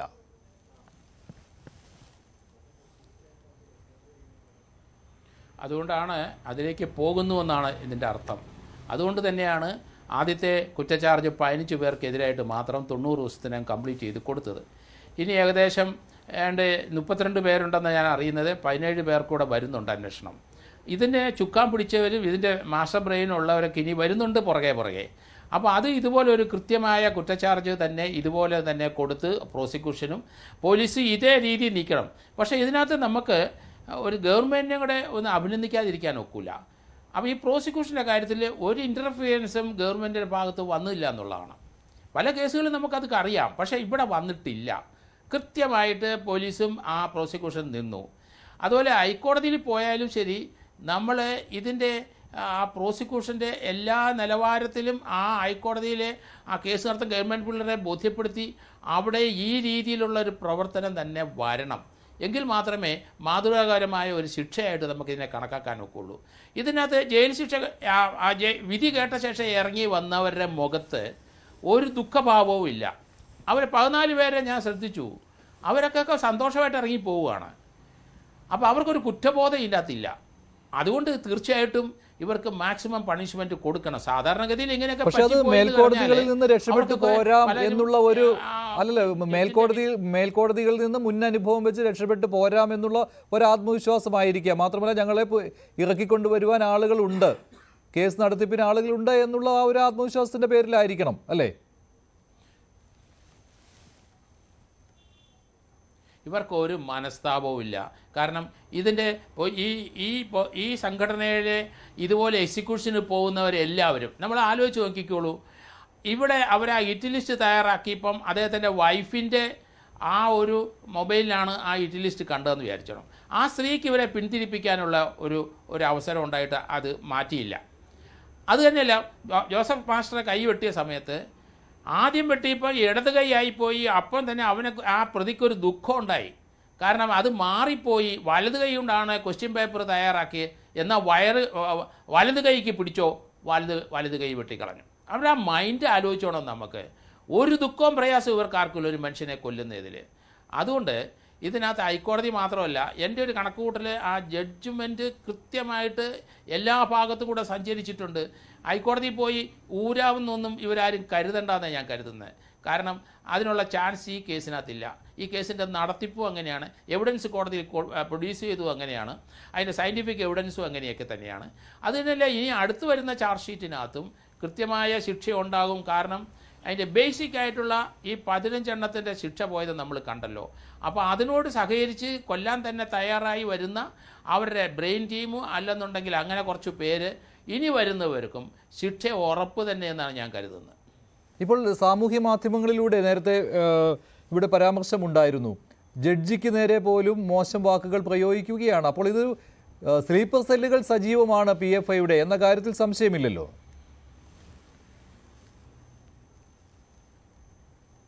അത് ശരിയാണ്. കാരണം അത് ഞാൻ ഇപ്പോൾ എൻ്റെ ഒരു സംശയം, ഇപ്പോൾ കേന്ദ്ര ഗവൺമെൻറ്റിൻ്റെ ചില നടപടികൾ ഉടനെ വരുമെന്നുള്ളതാണ് എൻ്റെ ഒരു ചെറിയ ചിന്ത. കാരണം ഈ ഗവർണർക്കെതിരായിട്ടൊക്കെ ഉള്ള ഒരു രാജ്യത്തിൻ്റെ ഇൻറ്റഗ്രിറ്റിയെ ബാധിക്കുന്ന കാര്യങ്ങളാണ്. അതേ കാര്യങ്ങൾ തന്നെയാണ് പോപ്പുലർ ഫ്രണ്ടിൻ്റെ കാര്യത്തിൽ നിരോധനം വന്നത്. അതുകൊണ്ട് സെൻട്രൽ ഗവൺമെൻറ്റിൻ്റെ ആ ഒരു വീക്ഷണം രാജ്യത്തിൻ്റെ സുരക്ഷിതത്വത്തിന് വേണ്ടി തന്നെയാണ്. അപ്പോൾ അത് മനസ്സിലാക്കിക്കൊണ്ട് തന്നെ പോലീസ് ഉദ്യോഗസ്ഥന്മാരും ആ സ്പെഷ്യൽ പ്രോസിക്യൂട്ടറും പ്രവർത്തിച്ചു എന്നാണ് ഞാൻ കരുതുന്നത്. കാരണം അങ്ങനെ വേണം നമുക്ക് ഒരു മനുഷ്യനെ, വേറൊരു മനുഷ്യൻ ജാതിയുടെയോ രാഷ്ട്രീയത്തിൻ്റെ ഏത് പേരിലായിക്കോട്ടെ അവർ ജീവനെടുക്കാൻ നമുക്ക് ആർക്കും അവകാശമില്ല. അങ്ങനെ കൊന്നു പോകരുത്. അത് എന്താ ആശയത്തിൻ്റെ പേരിലായി ശരി. അതുകൊണ്ടാണ് ഞാൻ അവർ 14 പേർ ഇറങ്ങിപ്പോയപ്പോൾ ഒരു ദുഃഖം അവരുടെ മുഖത്ത് വന്നില്ല. അവർ വേറെ ചിന്താഗതി കിടക്കുന്നവരാണ്. അപ്പോൾ അവരുടെ ഡിസിഷൻസൊക്കെ പലതും നമുക്ക് സമൂഹത്തിന് അംഗീകരിക്കാനും പൊതുസമൂഹത്തിന് അംഗീകരിക്കാൻ പറ്റത്തില്ല. അവരുടെ ചിന്തകളൊക്കെ അത് മാറി ചിന്തിക്കണം. അതിനകത്തൊക്കെ സഞ്ചരിച്ചവർ തീർച്ചയായിട്ടും ഒരു മനുഷ്യനെ കൊല്ലാനോ അല്ലെങ്കിൽ ഇതുപോലെ നിഷ്ഠൂരമായ ഒരു കുടുംബത്തെ കൊന്നെടുക്കി ആ കുടുംബത്തിൻ്റെ നാഥനെ ഇല്ലാക്കാൻ ആ കൊച്ചുങ്ങളുടെ 2 പേരുടെയും ആ അമ്മയുടെയും ആ വൈഫിൻ്റെയൊക്കെ അവരുടെ സംസാരം കേട്ടിട്ട് നമുക്ക് സഹിക്കാൻ പറ്റുന്നില്ല. ഒരാളെ നഷ്ടപ്പെടുമ്പോൾ അവരുടെ മുമ്പിൽ വെച്ച് വെട്ടിക്കൊല്ലുന്നത് കാണുകയാണ്. ആ അമ്മയെ ഉപദ്രവിച്ചല്ലോ അവന്മാർ. അത് തന്നെയല്ല, അവരുടെയൊക്കെ വളരെ ഭീകരമായ രീതി സംസാരിക്കുകയും മാത്രമല്ല ചെറിയ മൈനറായ തടയാൻ പോയ മൈനറായ ഉപദ്രവങ്ങളും അതുങ്ങൾക്ക് കിട്ടി. അതുങ്ങളുടെ കരച്ചിലും വിഷമങ്ങളും ആ കുഞ്ഞു കൊച്ചിൻ്റെ നമുക്ക് സമൂഹത്തിൽ അടുത്ത കാലത്തൊക്കെ അത് മറക്കാൻ പറ്റുമെന്ന് എനിക്ക് തോന്നണില്ല. അത് എൻ്റെ അപ്പനെ ആരും ഉപദ്രവിച്ചിട്ടില്ല, അത് ശരിയല്ലേ, ഒരു കേസിലും പ്രതിയല്ല, ആരോടും വിദ്വേഷത്തോട് സംസാരിച്ചിട്ടില്ല, വളരെ സൗമ്യനാണ്, ഞങ്ങളെ എപ്പോഴും ചിരിച്ചേ കാണിക്കുകയുള്ളൂ. ഒരു ഉറുമ്പിനെ കൊല്ലം എൻ്റെ അപ്പൻ കൊന്നില്ല. അതുകൊണ്ട് എന്തിനാണ് എൻ്റെ അപ്പനെ ഇവർ കൊന്നത്? അവർക്ക് വൈരാഗ്യമുള്ളവരെ പോയി കൊന്നാലും മനസ്സിലാക്കാം. ആ കൊച്ചുകുട്ടി പറയുന്നതാണ് വാക്കുകൾ. വളരെ ഹൃദയഭേദകമായ വാക്കുകളാണ് നമ്മൾ സമൂഹം കേട്ടത്. അതുകൊണ്ട് ഇതെല്ലാവരും ഈ രീതിയിൽ പ്രവർത്തിക്കുകയും ചിന്തിക്കാനും തയ്യാറുള്ളവരെല്ലാം മാറി ചിന്തിക്കണം. ആ കൊച്ചുങ്ങളുടെ നമ്മുടെ കൂട്ടിൽ നിങ്ങൾക്ക് നിങ്ങളുടെ വീട്ടിൽ അപ്പനും അമ്മയൊക്കെ നഷ്ടപ്പെട്ടു പോകും ഈ രീതിയിൽ പ്രവർത്തിച്ചു കഴിഞ്ഞാൽ. നിങ്ങൾ വിചാരിക്കുന്നത് ഏതെങ്കിലും രാഷ്ട്രീയ പാർട്ടിയുടെ പിന്തുണയുണ്ടെങ്കിൽ നമുക്ക് ആ കേസിൽ നിന്നൊക്കെ രക്ഷപ്പെട്ട് പോകാം എന്നൊക്കെ ഒരു ചിന്ത നടക്കില്ല. ഇതൊരു ടിപ്പിക്കൽ കേസാണ്. ഈ രീതിയിൽ തന്നെ പ്രോസിക്യൂഷനും പോലീസ് ഉദ്യോഗസ്ഥന്മാരും കേസുകൾ ഡ്രാഫ്റ്റ് ചെയ്ത് കോടതി കൊടുത്തു കഴിഞ്ഞാൽ നമ്മുടെ കേരളത്തിലെ ഇതുപോലുള്ള കൊലപാതകങ്ങൾ 100% നിൽക്കും. ശിക്ഷ ഉറപ്പ്. അത് ക്യാപിറ്റൽ പണിഷ്മെൻറ്റ് കിട്ടുമെന്ന് ഉറപ്പുണ്ടെങ്കിൽ തീർച്ചയായിട്ടും അത്. കാരണം ഇന്ത്യയിൽ കഴിഞ്ഞ 1900 സ്വാതന്ത്ര്യം പ്രാപിച്ച ശേഷം 790 പേരെ ഇവിടെ തൂക്കിക്കൊന്നിട്ടുണ്ട്. ഇന്ത്യയെ തൂക്കിക്കൊല്ലിന് പൊതുവെ എതിരാണെങ്കിലും ഇതുപോലെയുള്ള കേസുകളിൽ തൂക്കിക്കൊന്നേ പറ്റുള്ളൂ. അത് 2022 ഡൽഹിയിലെ നിർഭയ കേസിനകത്ത് 4 പേരെ തൂക്കിക്കൊന്നില്ലേ. അപ്പോൾ അത് നമ്മുടെ രാജ്യം പൊതുവെ സമൂഹം അംഗീകരിക്കുന്നതല്ലെങ്കിലും ഇതുപോലെയുള്ള നിഷ്ഠൂര കൊലപാതകത്തിന് വേറെ എന്താണ് മറുമരുന്ന്? അതുകൊണ്ട് അത് ഇതിനകത്തൊക്കെ ചെന്ന് ചാടുന്നവർ ശ്രദ്ധിക്കുക. നമ്മുടെ വീട്ടിലും അപ്പനും അമ്മയും സഹോദരങ്ങളും ഉണ്ട്. ഇതുപോലെയുള്ള പ്രവൃത്തികളൊന്നും ചെയ്യരുത്. ശരി. ശ്രീ ഗോപകുമാർ, ഇപ്പോൾ ഈ 2ാം ഘട്ട കുറ്റപത്രം അതിൽ നിങ്ങൾ എത്രമാത്രം പ്രതീക്ഷ വെച്ച് പുലർത്തുന്നുണ്ട്? ഈ ഇതിൻ്റെ ആസൂത്രകരിലേക്ക്, അത് PFIയുടെ സ്ലീപ്പർ സെല്ലുകളായിരുന്നാലും SDPIയുടെ സജീവ നേതാക്കളായിരുന്നാലും അവരിലേക്ക് എത്തുമെന്നുള്ള പ്രതീക്ഷയുണ്ടോ? ഇപ്പോൾ കേസ് ആ ഒരു അന്വേഷണം ഏത് ഘട്ടത്തിലാണ് നിങ്ങളുടെ ഒരു വിലയിരുത്തലിൽ, പാർട്ടിയുടെ ഒരു വിലയിരുത്തലിൽ?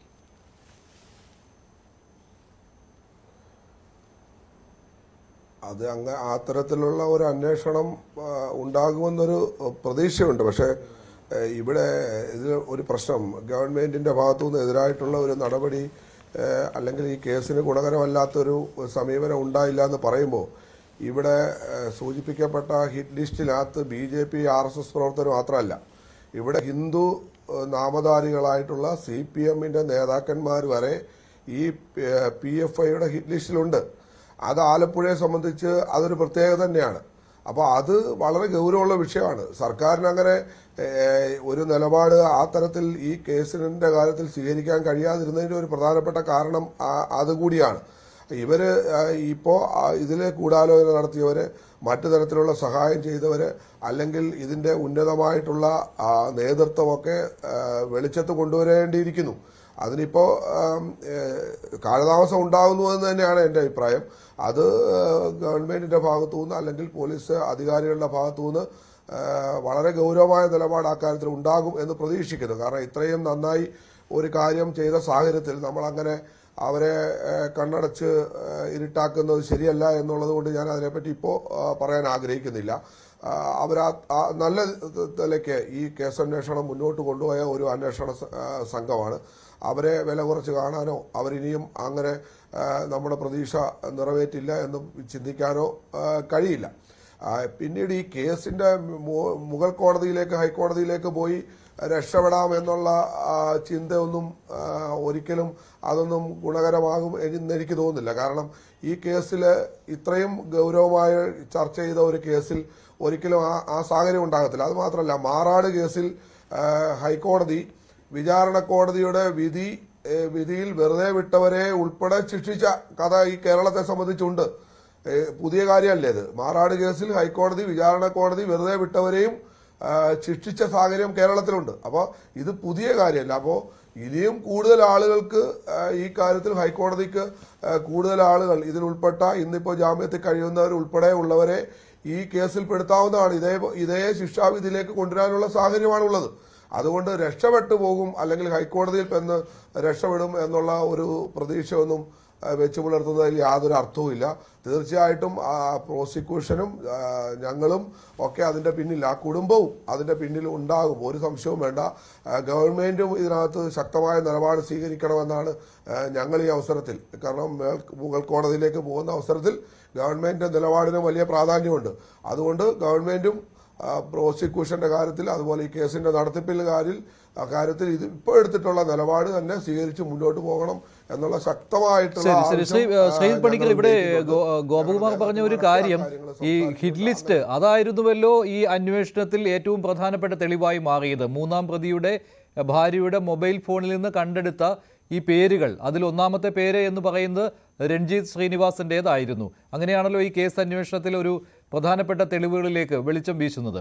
അപ്പോൾ അതിൽ ഇപ്പോൾ ഗോപകുമാർ പറയുന്നത് CPM നേതാക്കളുടെ പേരുകൾ പോലും ഉണ്ടായിരുന്നു എന്നാണ്. അപ്പോൾ ഈ അന്വേഷണത്തിന് ആക്കം കൂട്ടുവാൻ അതൊരു പ്രധാന ഘടകമായിട്ടുണ്ടാവില്ലേ? അല്ല, അത് തീർച്ചയായിട്ടും ഉണ്ടാകും. പക്ഷേ നോക്കൂ, അവിടെ CPM-ന്റെ നേതാക്കന്മാരുടെ പേരില്ല എന്ന് തന്നെ കരുതിക്കോളും. എങ്കിൽ പോലും അത് എത്രത്തോളം ആപൽക്കരമാണ് എന്നുള്ള ഒരു ബോധ്യം CPM-ന് അല്ലെങ്കിൽ ഭരിക്കുന്ന സർക്കാരിന് തീർച്ചയായിട്ടും ഉണ്ടാകേണ്ടതാണ്. കാരണം നമുക്ക് ഈ രാഷ്ട്രീയമായിട്ട് ഉള്ള ഒരു കാരണത്താൽ ഉണ്ടാകുന്ന ഒരു കൊലപാതകം പോലെയല്ല ഈ രീതിയിലുള്ള ഒരു ഹിറ്റ് ലിസ്റ്റ് തയ്യാറാക്കിക്കൊണ്ട് അതിൽ നിന്ന് ആൾക്കാരെ വകവരുത്തുക എന്നുള്ള ഒരു ലക്ഷ്യത്തോടു കൂടി ഒരു സംഘടന നീങ്ങുമ്പോൾ നമ്മൾ അതിൽ കാണേണ്ടത് അങ്ങനെയാണ്. ഇപ്പോൾ ഒരു ഉദാഹരണത്തിന്, ഇതിലിപ്പോൾ RSS, BJP അല്ലെങ്കിൽ സംഘപരിവാർ ആൾക്കാരെ മാത്രം തിരഞ്ഞിട്ടാണ് ഈ ലിസ്റ്റ് ഉണ്ടാക്കുന്നത് എങ്കിൽ അത് ഈ രണ്ടാൾക്കാർ തമ്മിലുള്ള ഒരു പ്രശ്നമാണെങ്കിൽ അത് പൂർണ്ണമായിട്ടും രാഷ്ട്രീയമാണ് എന്നെങ്കിലും പറയാം. നേരെ മറിച്ച് ഇപ്പോൾ ഈ ചർച്ചയിൽ സൂചിപ്പിച്ചതുപോലെ അതിൽ CPM-ന്റെ നേതാക്കൾ തന്നെ ഉണ്ട് എങ്കിൽ അതിനർത്ഥം ഇത് കേവലം രാഷ്ട്രീയമായിട്ടുള്ള ഒരു കൊലപാതകമല്ല. ഈ എക്സിക്യൂഷൻ മാർഗം എന്ന് പറയുന്നത് മറ്റു ചില അജണ്ടകളുടെ ഭാഗമായിട്ടാണ് എന്ന് വെച്ച് കഴിഞ്ഞാൽ അത് ഒരു തീവ്രവാദ സ്വഭാവം അപ്പോൾ തന്നെ കൈവരിക്കുകയാണ്. അപ്പോൾ അങ്ങനെ കൈവരിക്കുന്ന തീവ്രവാദ സ്വഭാവം വളരെ എവിഡന്റ് ആയിട്ടുള്ള ഒരു ആസൂത്രണം ഇതിന്റെ പിന്നിൽ നടന്നിട്ടുണ്ട് എങ്കിൽ ഒരു കാരണവശാലും അതിനെ സംരക്ഷിക്കുന്നതിന് വേണ്ടിയിട്ട് ബോധമുള്ള ഒരു സർക്കാരും ഒരു രാജ്യത്തും ഒരു നാട്ടിലും തയ്യാറാകുമെന്ന് എനിക്ക് തോന്നുന്നില്ല. അപ്പോൾ അതുകൊണ്ട് തീർച്ചയായിട്ടും ഇതിനൊരു ആക്കം കൂട്ടിയിട്ടുണ്ടാകും. കാരണം ഇത് ഇത്രത്തോളം ഭീതിതമായിട്ടുള്ള രീതിയിലാണ് ഇവരുടെ പ്രവർത്തന ശൈലി എന്ന് സർക്കാരിന് അല്ലെങ്കിൽ പോലീസ് സംവിധാനത്തിന് ഒക്കെ തന്നെ കൃത്യമായിട്ടുള്ള ഒരു ബോധ്യം ഉണ്ടാകാനായിട്ട് ഈ ഹിറ്റ് ലിസ്റ്റ് സഹായിച്ചിട്ടുണ്ട് എന്നുള്ളത് വസ്തുതയാണ്. ഇനി മറ്റൊന്ന്, ഇതിന്റെ രണ്ടാം ഘട്ടമായിട്ടുള്ള ഒരു കാര്യം അല്ലെങ്കിൽ ഇതിന്റെ തുടരന്വേഷണം, ഇതുമായി ബന്ധപ്പെട്ടുള്ള മറ്റ് കാര്യങ്ങളെ പറ്റിയൊക്കെ അന്വേഷിക്കുക എന്ന് പറയുമ്പോൾ നമ്മൾ ആലോചിക്കേണ്ടത് ഇത് വളരെ മെറ്റിക്കുലസ് ആയിട്ട് പ്ലാൻ ചെയ്തിട്ട് നടപ്പാക്കിയിരിക്കുന്ന ഒരു വധമാണ്. അപ്പോൾ അങ്ങനെ ഒരു കൊലപാതകം നടക്കുമ്പോൾ അതിന് പിന്നിൽ തീർച്ചയായിട്ടും ഒരു ഉന്നത ബുദ്ധികേന്ദ്രം ഉണ്ടാകും. ഇത് പ്രാദേശികമായിട്ട് മാത്രം തീരുമാനിക്കപ്പെടുന്ന ഒരു കാര്യമാണെന്ന് എനിക്ക് തോന്നുന്നില്ല. ഒരു ഹിറ്റ് ലിസ്റ്റ് ഉണ്ടാക്കുക, ആ ഹിറ്റ് ലിസ്റ്റ് എക്സിക്യൂട്ട് ചെയ്യുന്നതിന് വേണ്ടിയിട്ട് ഏത് സമയത്തും തയ്യാറാകുന്ന രീതിയിലത്തേക്ക് ഈ ആൾക്കാരുടെ എല്ലാം രീതികൾ പഠിക്കുക, ഇവരുടെ വീട് എവിടെയാണ്, വീട്ടിൽ ആരൊക്കെയുണ്ട്, ഏതൊക്കെ സമയത്ത് അവർ വീട്ടിലുണ്ടാകും, അവർ വീടിൻ്റെ ഏത് ഭാഗത്താണ് തുടങ്ങിയ കാര്യങ്ങളെ പറ്റിയൊക്കെ തന്നെ വെറുതെ യാതൊരു വിധത്തിലുള്ള ലക്ഷ്യമില്ല എങ്കിൽ വെറുതെ ഈ വിവരങ്ങളൊക്കെ ഒന്ന് ശേഖരിക്കാം എന്ന രീതിയിലത്തേക്ക് ആരും സൂക്ഷിച്ചു വെക്കേണ്ടുന്ന ഒരു സാഹചര്യമില്ല എന്നുള്ളത് ഒരു കാര്യം. രണ്ട്, ഇങ്ങനെ ഒരു രാഷ്ട്രീയമായിട്ടുള്ള ഒരു തീരുമാനം കൂടി, കാരണം PFI എന്ന് പറയുന്നത് ഒരു സംഘടന എന്ന രീതിയിൽ, ഒരു സാമൂഹ്യ സംഘടന എന്ന രീതിയിലത്തേക്കുള്ള ഒരു ഇമേജ് അവർക്കുണ്ട് എങ്കിൽ അവർക്ക് രാഷ്ട്രീയ പ്രവർത്തനമുണ്ട്, അതിനായിട്ടുള്ള സംഘടനകൾക്ക് അവർക്കുണ്ട് നമുക്കറിയാം. അപ്പോൾ അങ്ങനെ നോക്കിക്കഴിഞ്ഞാൽ രാഷ്ട്രീയമായിട്ടുള്ള അവരുടെ ഭാവിക്ക് കൂടി വിഘാതമാകുന്ന രീതിയിലുള്ള ഒരു ഇടപെടലാണിത് എന്ന് കൃത്യമായിട്ടുള്ള ബോധ്യം ഉണ്ടായിട്ട് അതിനുശേഷമായിരിക്കുമല്ലോ ഈ ഒരു തീരുമാനം അവർ കൈക്കൊള്ളുക. അപ്പോൾ തീർച്ചയായിട്ടും ഇത് പ്രാദേശികമായിട്ടോ ജില്ലാ തലത്തിലോ എടുക്കുന്ന തീരുമാനമാവില്ല. തീർച്ചയായിട്ടും PFIയുടെ സംസ്ഥാന നേതൃത്വത്തിന് ഈ വിഷയവുമായി ബന്ധപ്പെട്ട് കൃത്യമായിട്ടുള്ള ഉറപ്പുണ്ടാവണം. അതുമായി ബന്ധപ്പെട്ട നിർദ്ദേശങ്ങൾ അവർ നൽകിയിരിക്കുകയും വേണം. കാരണം ഇരിക്കുന്ന കൊമ്പ് മുറിക്കുകയാണ് എന്നുള്ള പൂർണ്ണമായിട്ടുള്ള ബോധ്യത്തോടു കൂടി തന്നെ ആയിരിക്കണം അവരിത് ചെയ്തത്. അത് ഒരുപക്ഷെ രക്ഷപ്പെടാം എന്നവർ ചിന്തിച്ചിട്ടുണ്ടാകാം, ഭീഷണിപ്പെടുത്താം എന്ന് ചിന്തിച്ചിട്ടുണ്ടാകാം. സ്ത്രീകളായിട്ടുള്ള ആൾക്കാരെ ഭീഷണിപ്പെടുത്തി കഴിഞ്ഞാൽ ഒരുപക്ഷെ അവർ ആ ഭീഷണി കേട്ട് അങ്ങനെ ഇരിക്കും എന്ന് കരുതിയിട്ടുണ്ടാകാം. മറ്റുള്ള ആൾക്കാരെ സമാധാനത്തിന്റെ മാർഗം വഴി അവിടേക്ക് വെച്ചിട്ട് സോഫ്റ്റ് ആയിട്ടുള്ള ത്രട്ടനിങ്ങിന് വേണ്ടിയിട്ട് അവർ ശ്രമിച്ചിട്ടുണ്ടാകാം. അല്ലെങ്കിൽ കോടതിയിൽ വരുന്ന സമയത്ത് ഏതെങ്കിലും പ്രഗത്ഭരായിട്ടുള്ള അഭിഭാഷകരെ കൊണ്ടുവരുമ്പോൾ കീഴ്ക്കോടതിയിലോ മേൽക്കോടതിയിലോ വെച്ചിട്ട് ഊരിയെടുക്കാം തുടങ്ങിയ ചിന്തകൾ അവരെ നയിക്കുന്നുണ്ടാവാം. പക്ഷെ എന്തൊക്കെ നോക്കിക്കഴിഞ്ഞാലും ഇതിൽ ഒരു അന്വേഷണം കൃത്യമായി നടന്നു കഴിഞ്ഞാൽ ഇവർ വലയിലാകുമെന്ന കാര്യത്തിൽ ആർക്കും സംശയം ഉണ്ടാകേണ്ടതില്ല. അപ്പോൾ സാധിക്കും എന്ന ചിന്തയുണ്ടായിട്ടും എന്നാലും സാരമില്ല, ഇയാളെ കൊന്നുകളയാം എന്നവർ തീരുമാനിച്ചിട്ടുണ്ടെങ്കിൽ ആ സംഘടന പിന്നെ ഭൂമിയിലെങ്ങും പ്രവർത്തിക്കാൻ അതിന് അർഹതയില്ല എന്നാണ് മനസ്സിലാക്കേണ്ടത്. കാരണം അത് പിന്നീട് ഒരു രാഷ്ട്രീയ സംഘടനയല്ല, സാമൂഹ്യ സംഘടനയല്ല, അത് സാമൂഹ്യ വിരുദ്ധ സംഘടനയാണ്, ജനാധിപത്യ വിരുദ്ധ, മനുഷ്യത്വ വിരുദ്ധമായിട്ടുള്ള ഒരു സംഘടനയാണ്. അപ്പോൾ അതുകൊണ്ട് തന്നെ ഞാൻ നേരത്തെ പറഞ്ഞതുപോലെ അവരെ പിന്നീട് നിരോധിക്കുന്ന കാര്യം പോലും ജസ്റ്റിഫൈ ചെയ്യപ്പെടുകയാണ്. ഇപ്പോൾ അന്ന് ആരും തന്നെ ആ നിരോധനത്തിനെ എതിർത്തൊന്നും സംസാരിച്ചിട്ടില്ല. പക്ഷേ എങ്കിലും സോഷ്യൽ മീഡിയയിൽ അടക്കം പലപ്പോഴും നമ്മൾ കണ്ടതാണ്, അങ്ങനെയാണെങ്കിൽ മറ്റു പല സംഘടനകൾ ഇവിടെ നിരോധിക്കപ്പെടേണ്ടതല്ലേ, നിരോധിക്കാനും മാത്രമായിട്ട് ഇവരെന്താണ് ചെയ്തിരിക്കുന്നത് തുടങ്ങിയ കാര്യങ്ങളൊക്കെ പറഞ്ഞു. അങ്ങനെയുള്ള ആൾക്കാർ ഇന്നിത് കാണണം. എത്ര നേരത്തെ പറഞ്ഞതുപോലെ യാതൊരു വിധത്തിലുള്ള മനസ്താപവും ഇപ്പോഴും ഇല്ല, ഇത്രയും കാലം കഴിഞ്ഞതിന് ശേഷവും ഇല്ല എന്ന രീതിയിൽ ആ വിധി കേട്ടതിന് ശേഷം പുറത്തേക്ക് പോകുന്ന ആൾക്കാർ ഒന്നുകിൽ അത്രത്തോളം സ്റ്റോൺഡ് ആയിട്ടുണ്ട് എന്നുള്ളതാണ് മനസ്സിലാക്കേണ്ടത്. അതായത് ഒന്നുകിൽ മുകളിലത്തെ കോടതികളിലേക്ക് പോകുന്ന സമയത്ത് ഞങ്ങൾ ഊരിയെടുത്ത് തിരിച്ചു വരും, അല്ലെങ്കിൽ ഇത് കമ്മ്യൂട്ട് ചെയ്തിട്ട് വരും എന്നുള്ള ആത്മവിശ്വാസം അവരെ നയിക്കുന്നുണ്ടാകാം. അതല്ല എങ്കിൽ ചെയ്തിരിക്കുന്ന കാര്യം ശരിയാണ് എന്നുള്ള ബോധ്യമായിരിക്കും. ഈ രണ്ടാമത്തേത് വളരെ അപകടകരം. ഒരു SDPI പ്രവർത്തകനായിരുന്നുവല്ലോ. ഈ ഷാൻ വധക്കേസിൽ ഇതുവരെ ഒരു പബ്ലിക് പ്രോസിക്യൂട്ടറെ പോലും നിയമിച്ചിട്ടില്ല, വിചാരണ നടക്കുന്നില്ല, പ്രതികൾ ജാമ്യത്തിലിറങ്ങുന്നു. അപ്പോൾ അതും രഞ്ജിത്ത് ശ്രീനിവാസൻ വധവും തമ്മിൽ താരതമ്യപ്പെടുത്തിക്കൊണ്ടുള്ള പ്രചാരണങ്ങളാണ്. അപ്പോൾ ആ കേസിൽ എന്തുകൊണ്ട് കേരള പോലീസിന് സ്പീഡില്ല, പ്രോസിക്യൂഷന് സ്പീഡില്ല, സർക്കാരിന് സ്പീഡില്ല? ഈ വാദങ്ങളാണ് ഉയരുന്നത്. അല്ല, അത് നോക്കൂ, അത് പൂർണ്ണമായിട്ട് തള്ളിക്കളയേണ്ടുന്ന ഒരു കാര്യമല്ല. അപ്പോൾ ഇവരിതിനെ ബാലൻസ് ചെയ്യുന്നതിന് വേണ്ടിയിട്ടാണ് ഇത് പറയുന്നത് എങ്കിൽ പല ആൾക്കാരുടെയും രാഷ്ട്രീയമായിട്ടുള്ള മറ്റു രീതികളിലുള്ള ഉദ്ദേശം എന്തൊക്കെയാണ് എന്നുള്ളത് നമുക്ക് വ്യക്തമായിട്ട് അറിയാം. ഇത് വരുന്ന സമയത്ത് നമ്മൾ പലപ്പോഴും മറ്റേതെങ്കിലും ഒരു കേസിൽ നമ്മളിത് കണ്ടിട്ടുണ്ടോ? ഇപ്പോൾ ഉദാഹരണത്തിന് ഏതെങ്കിലും ഒരു മാനഭംഗ കേസിൽ ഒരാളിനെ ശിക്ഷിക്കുന്ന സമയത്ത് ഇന്ന മാനഭംഗ കേസുകളിൽ ആൾക്കാർക്ക് ഇതുവരെയും ശിക്ഷ കിട്ടിയിട്ടില്ലല്ലോ എന്നൊന്നും ആരും സമൂഹ മാധ്യമങ്ങളിലൊന്നും പ്രചരണം നടത്തുന്നത് നമ്മൾ കണ്ടിട്ടില്ല. അതിനർത്ഥം ഈ ഒരു കേസിൽ അങ്ങനെ ഒരു താരതമ്യത്തിന് ആരെങ്കിലും ശ്രമിക്കുന്നുണ്ട് എങ്കിൽ അതിന് പിന്നിൽ വ്യക്തമായിട്ടുള്ള രാഷ്ട്രീയമായിട്ടുള്ളതും മറ്റുള്ളതായിട്ടുള്ള ഉദ്ദേശങ്ങളുണ്ട്. പക്ഷേ എന്നിരുന്നാൽ തന്നെയും ആ പറയുന്നതിലൊരു കാര്യമുണ്ട്. കാരണം ഇവിടെ കൊല ചെയ്യപ്പെട്ടിരിക്കുന്ന ആൾ RSSകാരനായിക്കോട്ടെ SDPIക്കാരനായിക്കോട്ടെ ഒരാളെയും രാഷ്ട്രീയമായിട്ടോ മറ്റൊരു രീതിയിലോ കൊല ചെയ്യപ്പെടാൻ പാടില്ല എന്നുള്ളത് ഏറ്റവും സാമാന്യമായിട്ടുള്ള മനുഷ്യത്വത്തിൽ ഊന്നിയിട്ടുള്ള ഒരു തത്വമാണ്. അപ്പോൾ അങ്ങനെയാണെങ്കിൽ ഷാൻ എന്ന് പറയുന്ന ഒരു SDPIയുടെ പ്രവർത്തകർ ഇവിടെ കൊല ചെയ്യപ്പെട്ടിട്ടുണ്ടെങ്കിൽ അത് അന്വേഷിക്കുന്നതിനും അതിന് പിന്നിൽ ആരാണ്, അതിന് പിന്നിൽ ആസൂത്രണം നടന്നിട്ടുണ്ടെങ്കിൽ അതെങ്ങനെയാണ്, അത് ഏത് രീതിയിൽ എക്സിക്യൂട്ട് ചെയ്തു, ആരൊക്കെയാണ് അതിൽ ഇൻവോൾവ് ആയിരിക്കുന്നത്, നേരത്തെ പറഞ്ഞതുപോലെ അതിന് പിന്നിലും ഇതേപോലെ ഒരു ബുദ്ധികേന്ദ്രമുണ്ടോ തുടങ്ങിയ കാര്യങ്ങൾ അന്വേഷിക്കേണ്ടതാണ്. അതിന്റെ ഉത്തരവാദിത്തമാർക്കാണ്? സർക്കാരിനാണ്, പോലീസിനാണ്, പ്രോസിക്യൂഷനാണ്. പക്ഷെ അത് മന്ദഗതിയിലാണ് നടക്കുന്നത് എങ്കിൽ തീർച്ചയായിട്ടും ഈ ഒരു അവസരത്തിലാണെങ്കിലും മറ്റൊരു അവസരത്തിലാണെങ്കിലും അതും ഉന്നയിക്കപ്പെടേണ്ട വിഷയമാണ് എന്ന കാര്യത്തിൽ സംശയമില്ല. പക്ഷെ അത് അന്വേഷിച്ചത് പൂർത്തിയാക്കിയെങ്കിൽ മാത്രമേ ഈ കേസിൽ ശിക്ഷ നൽകാവൂ എന്ന രീതിയിലുള്ള ഒരു ബാലൻസിംഗ് ആക്ട് എന്ന് പറയുന്നത് ശരിയല്ല എന്നുള്ളതാണ് എൻ്റെ അഭിപ്രായം. ശ്രീ ഗോപകുമാർ, എന്താണ് ആ കേസിൽ സംഭവിക്കുന്നത്? ഈ ഷാൻ വധക്കേസുമായി താരതമ്യപ്പെടുത്തിയാണ് ഇപ്പോൾ രഞ്ജിത്ത് ശ്രീനിവാസൻ വധക്കേസിലെ വിധിയെ സാമൂഹ്യ മാധ്യമങ്ങളിൽ വലിയ പ്രചാരണം വരുന്നത്. ഞാൻ പറയട്ടെ, അത് ഞാൻ പറഞ്ഞല്ലോ, കേരള സർക്കാരിൻ്റെ തീവ്രവാദത്തോടുള്ള നിലപാട് യഥാർത്ഥത്തിൽ ഇതല്ല. ഇത് നമ്മുടെ ആലപ്പുഴയിൽ രഞ്ജിത്ത് ശ്രീനിവാസൻ കേസ് ഒരു പ്രത്യേകമായി മാത്രമേ നമുക്ക് കാണാൻ കഴിയൂ. നന്ദു കൃഷ്ണ 2021 ചേർത്തലയിൽ മരണപ്പെട്ടത്. ആ കേസിന്റെ സ്ഥിതി എന്താണ്? അതിലെ പ്രോസിക്യൂഷനെ പോലും നിയമിക്കാൻ ഗവൺമെന്റ് തയ്യാറായിട്ടില്ല, അത് അംഗീകരിക്കപ്പെട്ടിട്ടില്ല. അഭിമന്യു CPM പ്രവർത്തകനാണല്ലോ. SFIക്കാരനായ അഭിമന്യുവിനെ കൊല ചെയ്യപ്പെട്ടിട്ട് 6 വർഷം കഴിഞ്ഞിട്ടും അതിന്റെ പ്രതികളെ പോലും വേണ്ട തരത്തിൽ ശിക്ഷിക്കാനുള്ള ഒരു സമീപനവും ഗവൺമെന്റിന്റെ ഭാഗത്തുനിന്നും ഉണ്ടാകുന്നില്ല. അതുപോലെ നിരവധിയായിട്ടുള്ള പ്രശ്നങ്ങൾ. CPMന്റെ നിലപാട് വ്യക്തമാക്കുന്ന ഒരുപാട് കാര്യങ്ങൾ. മൂവാറ്റുപുഴ ജോസഫ് സാറിന്റെ കൈവെട്ട് കേസിലെ സവാദ് എന്ന് പറയുന്ന പ്രതി NIA എവിടുന്നാണ് പിടിച്ചത്? കണ്ണൂരിലെ പാട്ടി ഗ്രാമത്തിൽ നിന്നാണ് അദ്ദേഹത്തെ അറസ്റ്റ് ചെയ്യുന്നത്. തടിയവിന്റെ നസീർ കണ്ണൂരിലെ കനകമല സിമി ക്യാമ്പുമായി ബന്ധപ്പെട്ട കേസിൽ പാട്ടി ഗ്രാമത്തിൽ നിന്നാണ് അദ്ദേഹത്തെ അറസ്റ്റ് ചെയ്യുന്നത്. അപ്പോൾ CPM എന്ന പാർട്ടി, ഇവിടുത്തെ സർക്കാർ ഞാൻ വളരെ കൃത്യമായിട്ട് സൂചിപ്പിക്കാം, ഈ കേസിന്റെ കാര്യത്തിൽ ഒഴിച്ച് ബാക്കി എല്ലാ കാര്യത്തിലും എടുക്കുന്ന നിലപാട് എന്ന് പറയുന്നത് ഒരേപോലെയാണ്. എല്ലാ കാര്യത്തിലും ഇങ്ങനെ തന്നെയാണ്. തീവ്രവാദവുമായി ബന്ധപ്പെട്ട വിഷയങ്ങളിലെല്ലാം അവര് ഒളിച്ചു കളിക്കുകയാണ്. ആ കേസ് അന്വേഷണം മുന്നോട്ട് കൊണ്ടുപോകുന്നതിൽ ഒരു താല്പര്യവും സത്യസന്ധമായ നിലപാട് സ്വീകരിച്ചിട്ടില്ല. ഇവിടെ ബഹുമാനപ്പെട്ട ഈ ചർച്ചയിൽ പങ്കെടുത്തവർ സൂചിപ്പിച്ചതുപോലെ ഈ കേസിനെ അങ്ങനെ കാണാൻ കഴിയില്ല. അത്രത്തോളം ക്രൂരമായ ഒരു തീവ്രവാദ കൊലപാതകം എന്ന നിലയ്ക്ക് ഇതിനോട് നീതി പുലർത്താൻ കഴിയാതെ പോയാൽ, ഇതിൽ ഒരു ഏതെങ്കിലും തരത്തിൽ ഈ തീവ്രവാദികളെ സഹായിക്കുന്ന ഒരു സമീപനം ഉണ്ടായാൽ അത് കേരളത്തിന്റെ സമൂഹം അതിന് വലിയ പ്രതികരണം ഉണ്ടാവും. കേരള സമൂഹത്തിൽ അത് ബോധ്യമുള്ളത് കൊണ്ടാണ് ഈ അന്വേഷണ സംഘത്തിൽ ഈ ഗവൺമെന്റ് ഇടപെടാത്തതെന്നാണ് ഞങ്ങൾ കരുതുന്നത്. തീർച്ചയായിട്ടും അങ്ങനെ ചെയ്തപ്പോൾ അതിനെ നമ്മൾ കണ്ടില്ല, അങ്ങനെ അതിനെ വില കുറച്ച് കാണാൻ ഒന്നും ഞങ്ങൾ തയ്യാറല്ല. പക്ഷേ പല അനുഭവങ്ങൾ കേരളത്തിലെ നമ്മുടെ കാലഘട്ടത്തിൽ ഉണ്ടായിട്ടുള്ള അനുഭവങ്ങൾ കേവലം ഒരു സമൂഹത്തിന്റെ, അല്ലെങ്കിൽ ഇവർ ധരിക്കുന്ന എന്താ, കേരളത്തിലെ ഒരു സമൂഹം ആകെ തീവ്രവാദികളോട് പിന്തുണ ഉള്ളവരാണ്, തീവ്രവാദത്തെ താലോലിക്കുന്നവരാണ്. അതുകൊണ്ട് അങ്ങനെയുള്ളവരെ സഹായിച്ചാൽ, അല്ല അതിനൊപ്പം നിന്നാൽ, അവരെ കൂടെ കൂട്ടിയാൽ ഈ സമൂഹത്തിന്റെ മുഴുവൻ വോട്ട് നമ്മുടെ പെട്ടിയിലാകുമെന്ന ഒരു തെറ്റായ ധാരണയാണ്. അതുകൊണ്ടാണല്ലോ ഷാൻ വധക്കേസിൽ അങ്ങനെ ഒരു മെല്ലപ്പോക്ക് ഇല്ല എന്നാണോ താങ്കൾ പറയുന്നത്? ഷാൻ വധക്കേസിൽ അങ്ങനെ ഒരു മെല്ലപ്പോക്ക് ഇല്ല എന്നാണോ താങ്കൾ പറയുന്നത്? അല്ല, ഷാൻ വധക്കേസ് സാധാരണ പോലെ ആ കേസ് അതിന്റെ വഴിക്ക് നടക്കല്ലേ. അതിനെ പറ്റിയിട്ട് നമ്മളിപ്പോ ചർച്ച ചെയ്യേണ്ട ഒരു ആവശ്യമില്ലല്ലോ. ഇതും അതുമായിട്ട് എന്താ വേണം? ഞാൻ പറയാം, ഹീറ്റ് ലിസ്റ്റ് തയ്യാറാക്കി ഒരു പ്രമുഖനായിട്ടുള്ള പിന്നോക്ക വിഭാഗത്തിൽ നിന്ന് വന്ന ഒരു നേതാവിനെ ആ വീട്ടിൽ കയറി അവരുടെ ഭാര്യയുടെയും മക്കളുടെയും അമ്മയുടെയും ഒക്കെ മുന്നിലിട്ട് പ്ലാൻ ചെയ്ത് നടത്തിയിട്ടുള്ള ഒരു കൊലപാതകം, ഒരു തീവ്രവാദ കൊലപാതകം.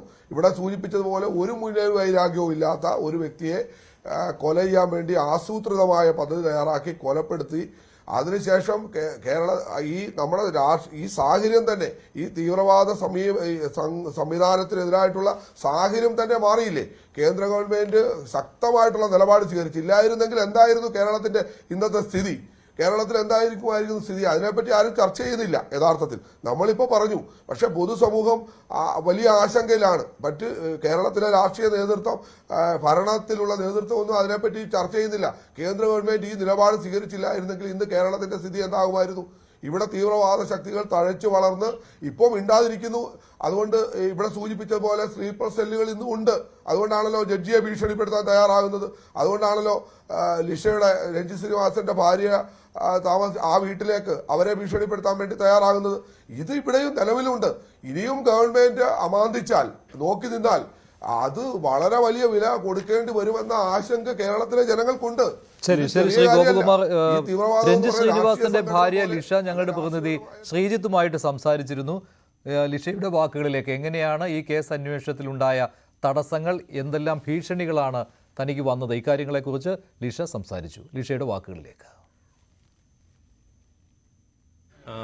ഒരു വൈകാരികമായ നിമിഷമാണെന്നറിയാം, പക്ഷെ രാജ്യത്ത് തന്നെ അപൂർവമായ ഒരു വിധിയാണ് ഇങ്ങനെ ഉണ്ടായിരിക്കുന്നത്. ഇത്രയധികം പ്രതികൾക്ക് വധശിക്ഷ, എങ്ങനെയാണ് അതിനെ കാണുന്നത്?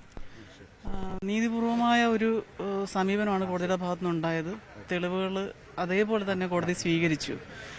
ഇൻവെസ്റ്റിഗേഷൻ ടീം വളരെ കൃത്യമായ രീതിയിൽ യഥാർത്ഥ കൾപ്രിറ്റ്സിനെ തന്നെ കോടതിയുടെ മുന്നിൽ എത്തിച്ചു.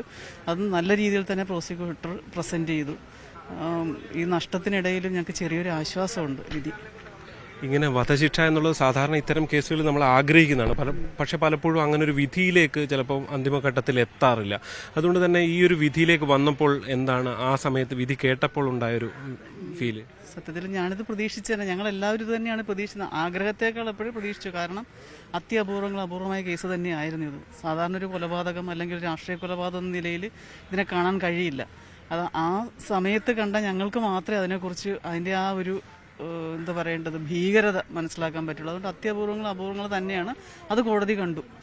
അതാണ് ഈ കേസിലേക്ക് വരുന്ന സമയത്ത് പെട്ടെന്നുണ്ടായൊരു പ്രകോപനം എന്നുള്ളത്, സാധാരണ ഇങ്ങനെ ഒരു അറ്റാക്ക് ഉണ്ടാകുമ്പോൾ നിങ്ങളാകെ ആ സമയം തന്നെ പകച്ചുപോയി അല്ലേ? പകച്ചുപോയി എന്ന് പറഞ്ഞാൽ നമ്മൾ പ്രതീക്ഷിച്ചില്ലല്ലോ. കാരണം യാതൊരുവിധ ഒരു ഉറുമ്പിന് പോലും ദ്രോഹം ഉണ്ടാക്കാത്ത രീതിയിലുള്ളൊരു മനുഷ്യനായിരുന്നു. ആ മനുഷ്യൻ ഇത്ര ഒരു ആക്രമണം വീടിൻ്റെ അകത്ത് കയറി ചെയ്യുക എന്ന് പറഞ്ഞു കഴിഞ്ഞാൽ എന്താണെന്നൊരു സെക്കൻഡ് നമ്മൾ പകച്ചു എന്നല്ല പറയേണ്ടത്, വല്ലാത്തൊരു ഭീകരത സൃഷ്ടിച്ചു അവര്. ഒരു ഷോക്ക് ലൈഫ് ലോങ് ഉണ്ടാവും, അത് മാറില്ല. കാരണം കണ്ണടച്ചാലും ഞങ്ങൾക്ക് ഞങ്ങളുടെ ഡൈനിങ് റൂമിൽ കയറുമ്പോഴും ഞങ്ങൾക്ക് ആ സ്ഥലത്ത് ചവിട്ടാൻ പോലും പറ്റുന്നില്ല. അയ്യോ എൻ്റെ ഏട്ടൻ വീണ് കിടന്ന സ്ഥലമാണ് എന്നുള്ള രീതിയിൽ ഞങ്ങൾക്ക് ആ സ്ഥലം ചവിട്ടാൻ പോലും പറ്റാത്ത രീതിയിലാണ് ഞങ്ങൾക്ക് ഓരോ സെക്കൻഡ് ബൈ സെക്കൻഡ് മുറിയിൽ കയറുമ്പോഴത്തേനും ഓർമ്മകൾ ഇങ്ങനെ. അതുകൊണ്ട് ലൈഫ് ലോങ് ഈ ട്രോമ ഞങ്ങളെ അങ്ങനെ തന്നെ പിന്തുടരും. പക്ഷെ അതിനിടയിലും ഞങ്ങൾക്ക് ദൈവത്തിൻ്റെ ഒരു ശക്തിയോളം യഥാർത്ഥ പ്രതികളെ ഞങ്ങൾക്ക് കാണിച്ചു കൊടുക്കാൻ പറ്റി നിയമത്തിന് മുന്നിൽ. ആ ഒരു കാര്യം കോടതി സത്യം കണ്ടെത്തുകയും ചെയ്തു. പോലീസിനെ വല്ലാതെ പ്രകീർത്തിക്കുന്നുണ്ട്. സ്വാഭാവികമായും അത്രത്തോളം എല്ലാ തെളിവുകളും വന്നു അല്ലേ? ഡിജിറ്റൽ എവിഡൻസ് എല്ലാ തെളിവും സത്യത്തിൽ പോലീസ് ടീം നല്ല രീതിയിൽ പ്രവർത്തിച്ചു. കാരണം പോലീസിന്റെ അന്വേഷണത്തിൽ പോലീസിനും അറിയാലോ, വെറുതെ വേഗമായിട്ട് നടന്നൊരു ആളല്ല പുള്ളി. അത്രയും സത്യസന്ധനായ ഒരു മനുഷ്യനാണെന്നും യാതൊരു പെറ്റി കേസിൽ പോലും പ്രതിയാകാത്ത ഒരാളുടെ ഇത് പോലീസിനറിയാമല്ലോ നാട്ടില്. അത്രയും രാഷ്ട്രീയ ഭേദമന്യേ എല്ലാവർക്കും സമ്മതനായിരുന്നു രഞ്ജിത്ത് ശ്രീനിവാസ്. അദ്ദേഹത്തിനുണ്ടായപ്പോൾ പോലീസ് സമഗ്രമായ അന്വേഷണം നടത്തി, സത്യസന്ധമായ രീതിയിൽ അന്വേഷണം നടത്തി. ഈ രണ്ടാമതൊന്നും കോടതിക്ക് പോലും ചിന്തിക്കേണ്ടി വന്നില്ല വധശിക്ഷ, കാരണം തെളിവുകൾ അത്രത്തോളം സ്ട്രോങ് ആയിരുന്നു. കോടതിയിൽ നിർത്തിയ തെളിവുകൾ സ്ട്രോങ് ആയിരുന്നു. പിന്നെ ഞങ്ങളെല്ലാവരും ദൃക്സാക്ഷികളല്ലേ, ഞാനും അമ്മയും ചെറിയ മോളും. ഞങ്ങളവരെ കോടതിയുടെ മുന്നിൽ ചൂണ്ടിക്കാണിച്ചു കൊടുത്തു. ഓരോരുത്തരും ചെയ്ത പ്രവൃത്തി ഞങ്ങൾ പറഞ്ഞു കൊടുത്തു. ശ്രീജിത്ത് പണിക്കർ, ഈ കുടുംബത്തിൻ്റെ ഒരു പോരാട്ടം അത് ഈ കേസിൽ നിർണായകമായി മാറുകയായിരുന്നുവല്ലോ. ഇത്രയും പ്രതികളെ അവർ തിരിച്ചറിഞ്ഞു, അത് കൃത്യമായിട്ട് കോടതിയിൽ അവതരിപ്പിച്ചു. എത്രമാത്രം ഭീഷണികൾ ഉണ്ടായിട്ടും പിന്മാറാൻ അവർ തയ്യാറായില്ല.